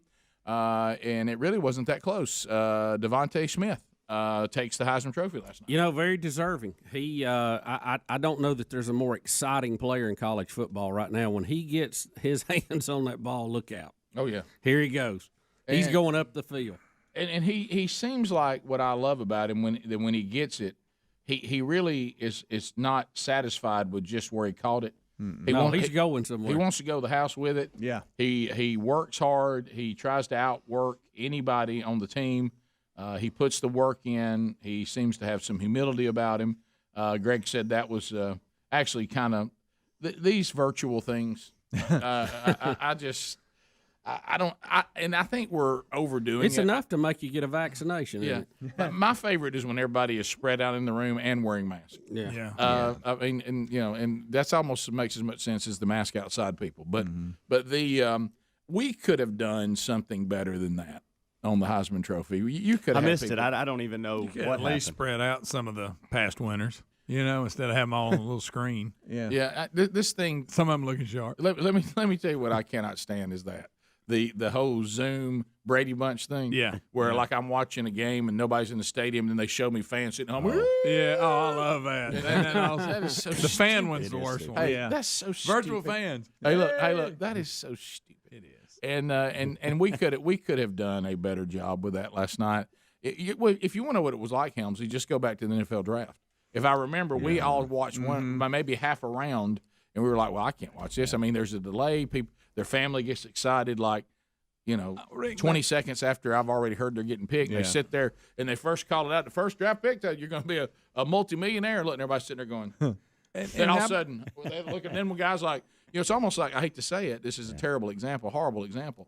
It's almost like when you're watching, the horrible footage of the Challenger explosion, when the people, it takes them a while to figure out what's really happened. And that's the way these virtual things are. It's like they make some big announcement. Rick, thanks for reminding me of that. How about That hurt my that? stomach. And nobody responds. Everybody sits there, then all of a sudden like, oh, so I won? Am I the Heisman? Yeah, that's the way it was. And it was quiet. There was no clapping. And then they go to his parents. They both have masks on, so you can't see their emotion at all. But look, it goes to them. Which is not necessary, by the way. That's not necessary. Of course, now his hometown was there behind him, and they were going crazy. But you couldn't, it wouldn't like clap or anything. It was just, and plus he's a low-key guy anyway, so, he didn't. But I would rather see that, though, than if you're going to do it then, do it big Dan. Yeah. I would rather see this Yeah. presentation. Right, and You knew that would happen. Like I said, he seems to be. That was the worst speech in the history. Well, to of your the point, I think yesterday, Rick, this is a kid that nobody was really talking about Heisman at the first of the year, and if Jalen Waddle doesn't get hurt, this does not happen. Yeah, I don't think Probably not. Yeah, you're right. So there's his hometown. So we couldn't do that. They all got masks on, but they're in there. Can we not do We that? can't get the Hall of Fame winners together, we at least can't- some of them.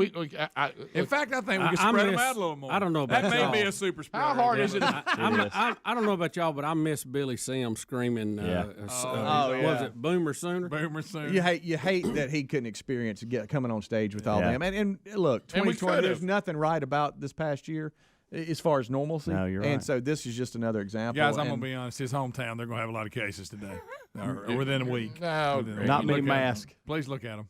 Well, good. maybe that guy's had it. Yeah, sure. But no, it was just weird. You go to his parents, they're overcoming emotion. You couldn't see it at all No. because they had masks on. It just felt weird. I'm so glad. I just couldn't. It was. And you said it started early too. 6 to 7. Yeah, why was it so early? I don't know. I missed it. I had to watch all highlight was of it. the last 15 minutes. I was like, let's watch the Heisman. I was like, I don't want to watch the news. Let's watch the Heisman. So it was already over. Let me ask you this: are we going to have a national championship game Monday night? I keep hearing There's that rumor there's they're problems with COVID tracing. Of course, Saban's daughter had to apologize for. She tweeted out that they were just doing it to get the quarterback well and all this stuff, and she had to apologize. Well, of course, she punched somebody that one time. So they better not want to mess with her. hey, Greg. Well, maybe she's got a point. She's got a good point. Quarterback kind of banged up. Need another week. Hey, we need a couple of you guys with COVID. Could y'all get sick? All she's doing is saying what everybody's thinking. Yeah, and you know what? Yeah, it's not far. I mean, it's a possibility. Well, So can I ask you a question I would too? try And, that. and I know it's hard to compare, some things, but when you look at the Ohio State quarterback and the success he had in the semifinal game.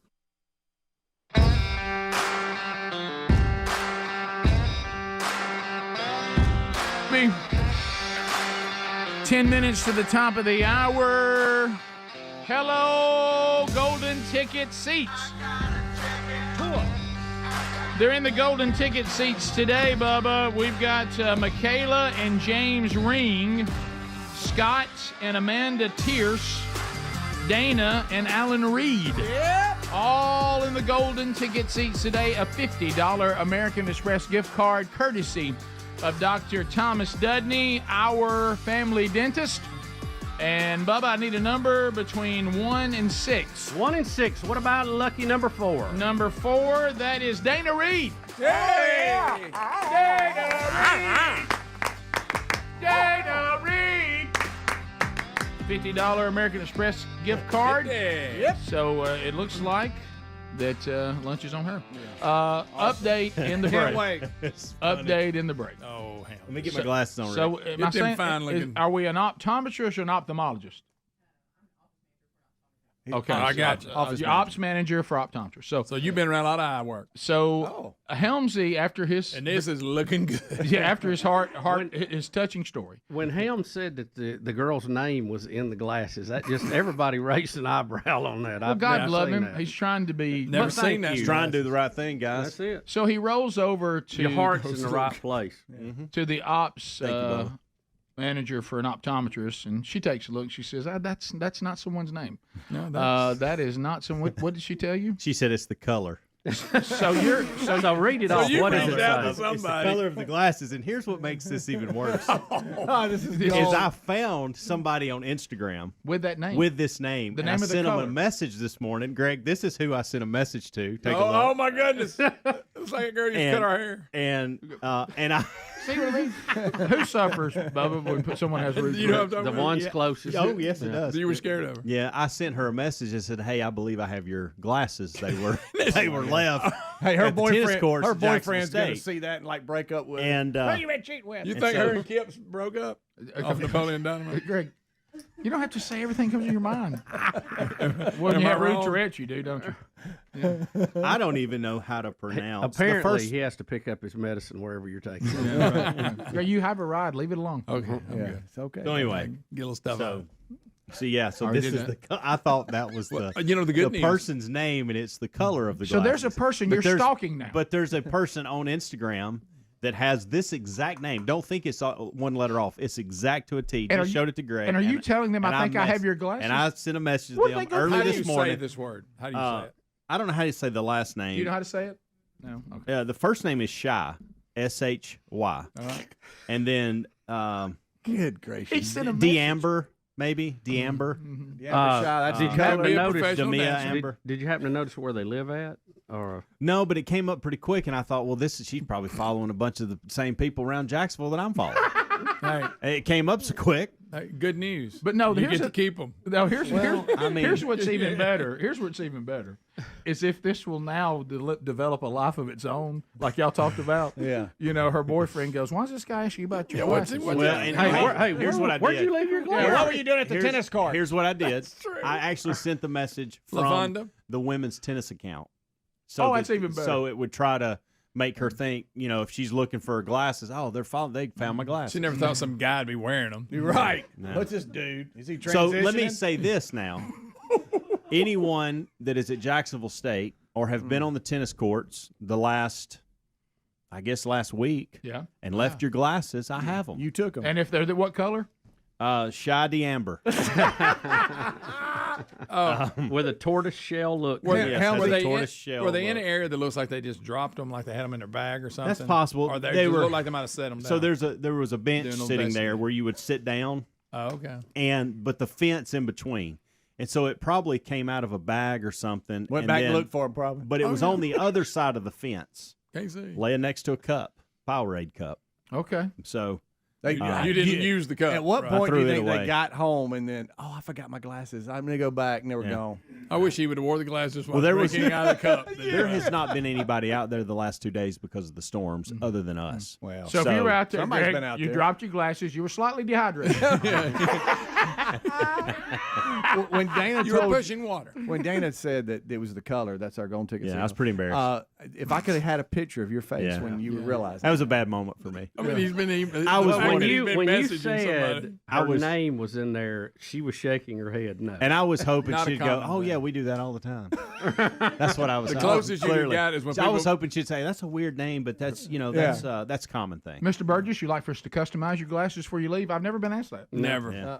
I'm gonna start it trend. I'm gonna customize mine when I get them. No, that's good. All right, so Bubba also has. There's been a survey of some kind. Well, this is a study, Rick. I thought it would be best to leave it toward the end of the show when there's very little time left to talk about it. That, sir. Countries with the curviest women. This is based on average hip size. What the what? Yep. Okay. This is what interesting. Okay. Yeah. So you clicked on that article, you would be. I mean, I'm kind of shocked somebody spent time studying this. You know? And what's the end result? What are we trying to achieve here? Well, I'll tell you what, Greg. If you're someone out there, hips don't lie, and you're looking for Mrs. Right, and you prefer a curvy woman, this helps tells you what country to This go tells you what country. Where do you think the number one place is? Walmart. No, it's a country. Buddy. Country. Spain. Nope. I will say something in Brazil. Strangely, Brazil is not on the list. Believe it or not. South Africa. South Africa, 41.73 inches average hip size. 40 what? 41.73. My goodness. And Argentina, close, Rick, coming in second, 41 inches. Then Sweden, 40.9. I didn't really ever picture Sweden. I guess they're wearing so many clothes over there you can't tell. I don't know. Yeah, they seem to be more tall and lean.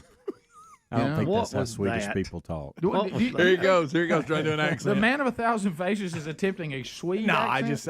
I just do it. Just throwing it in Working there. it over. Okay. Yeah, that's what came to mind. Coming in at number 4, Greece. 5, Germany. The United States does not show up till number 6. How do you like my with help? an average size of 40.2 inches. Whoa. And you might think France would be higher. They came in at number 12. Place there. After the U.S., you had Russia, Italy, Australia at 9, Netherlands 10, Canada 11, France number 12. Don't say it, Rick. I can see what you're No, doing. I'm not saying either. I have nothing get to say. to the break. I have nothing We're to say. almost done. I think I look over and Had a good week. my count, it's empty. We've had a good week. Yeah, I'm way past. Here he comes. This is Oh no, here he goes. Here comes. This is Adam. measuring just one hips. number. I feel like it should be waist to hip and then do the ratio. Well, you can take it up with the people that did the survey. I'm just reporting. And then I would like those numbers, frankly. Okay. What you're referring to there is the Commodore's song "Brick House." Yes. and when he breaks it down, he does. He breaks down the measurement. Because really, that's just a list of the fattest women. You would think, too. I don't think that's how they put it. You would think with the Curvies. U.S. and our advancements in plastic surgery and enhancements and a lot of the stars we see on TV that they would score a little better. Did they say how Well, many women Lizzo were pushed in? it over the top. Yeah. Did they say how many were in the survey? No, Bubba? I don't see that. Yeah, that's important. Yeah, like what they do. You'd think the Kardashians would just The Kardashians should tip the scale in the United States way on their own. Yes. Right. Yeah. I almost said you would think they would help our curve. Oh, I see what you did. Right here to the end. That's it. Thanks for being with us. If you're leaving us now, have a great weekend. Don't forget Rick and Bubba University, the podcast this weekend. And Lord willing, we'll get back together on Monday. Rick and Bubba, Rick and Bubba.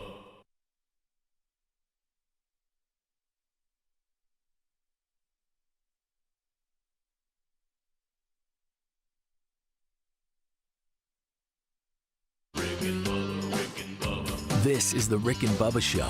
Watch more at blazetv.com/Rick and Bubba.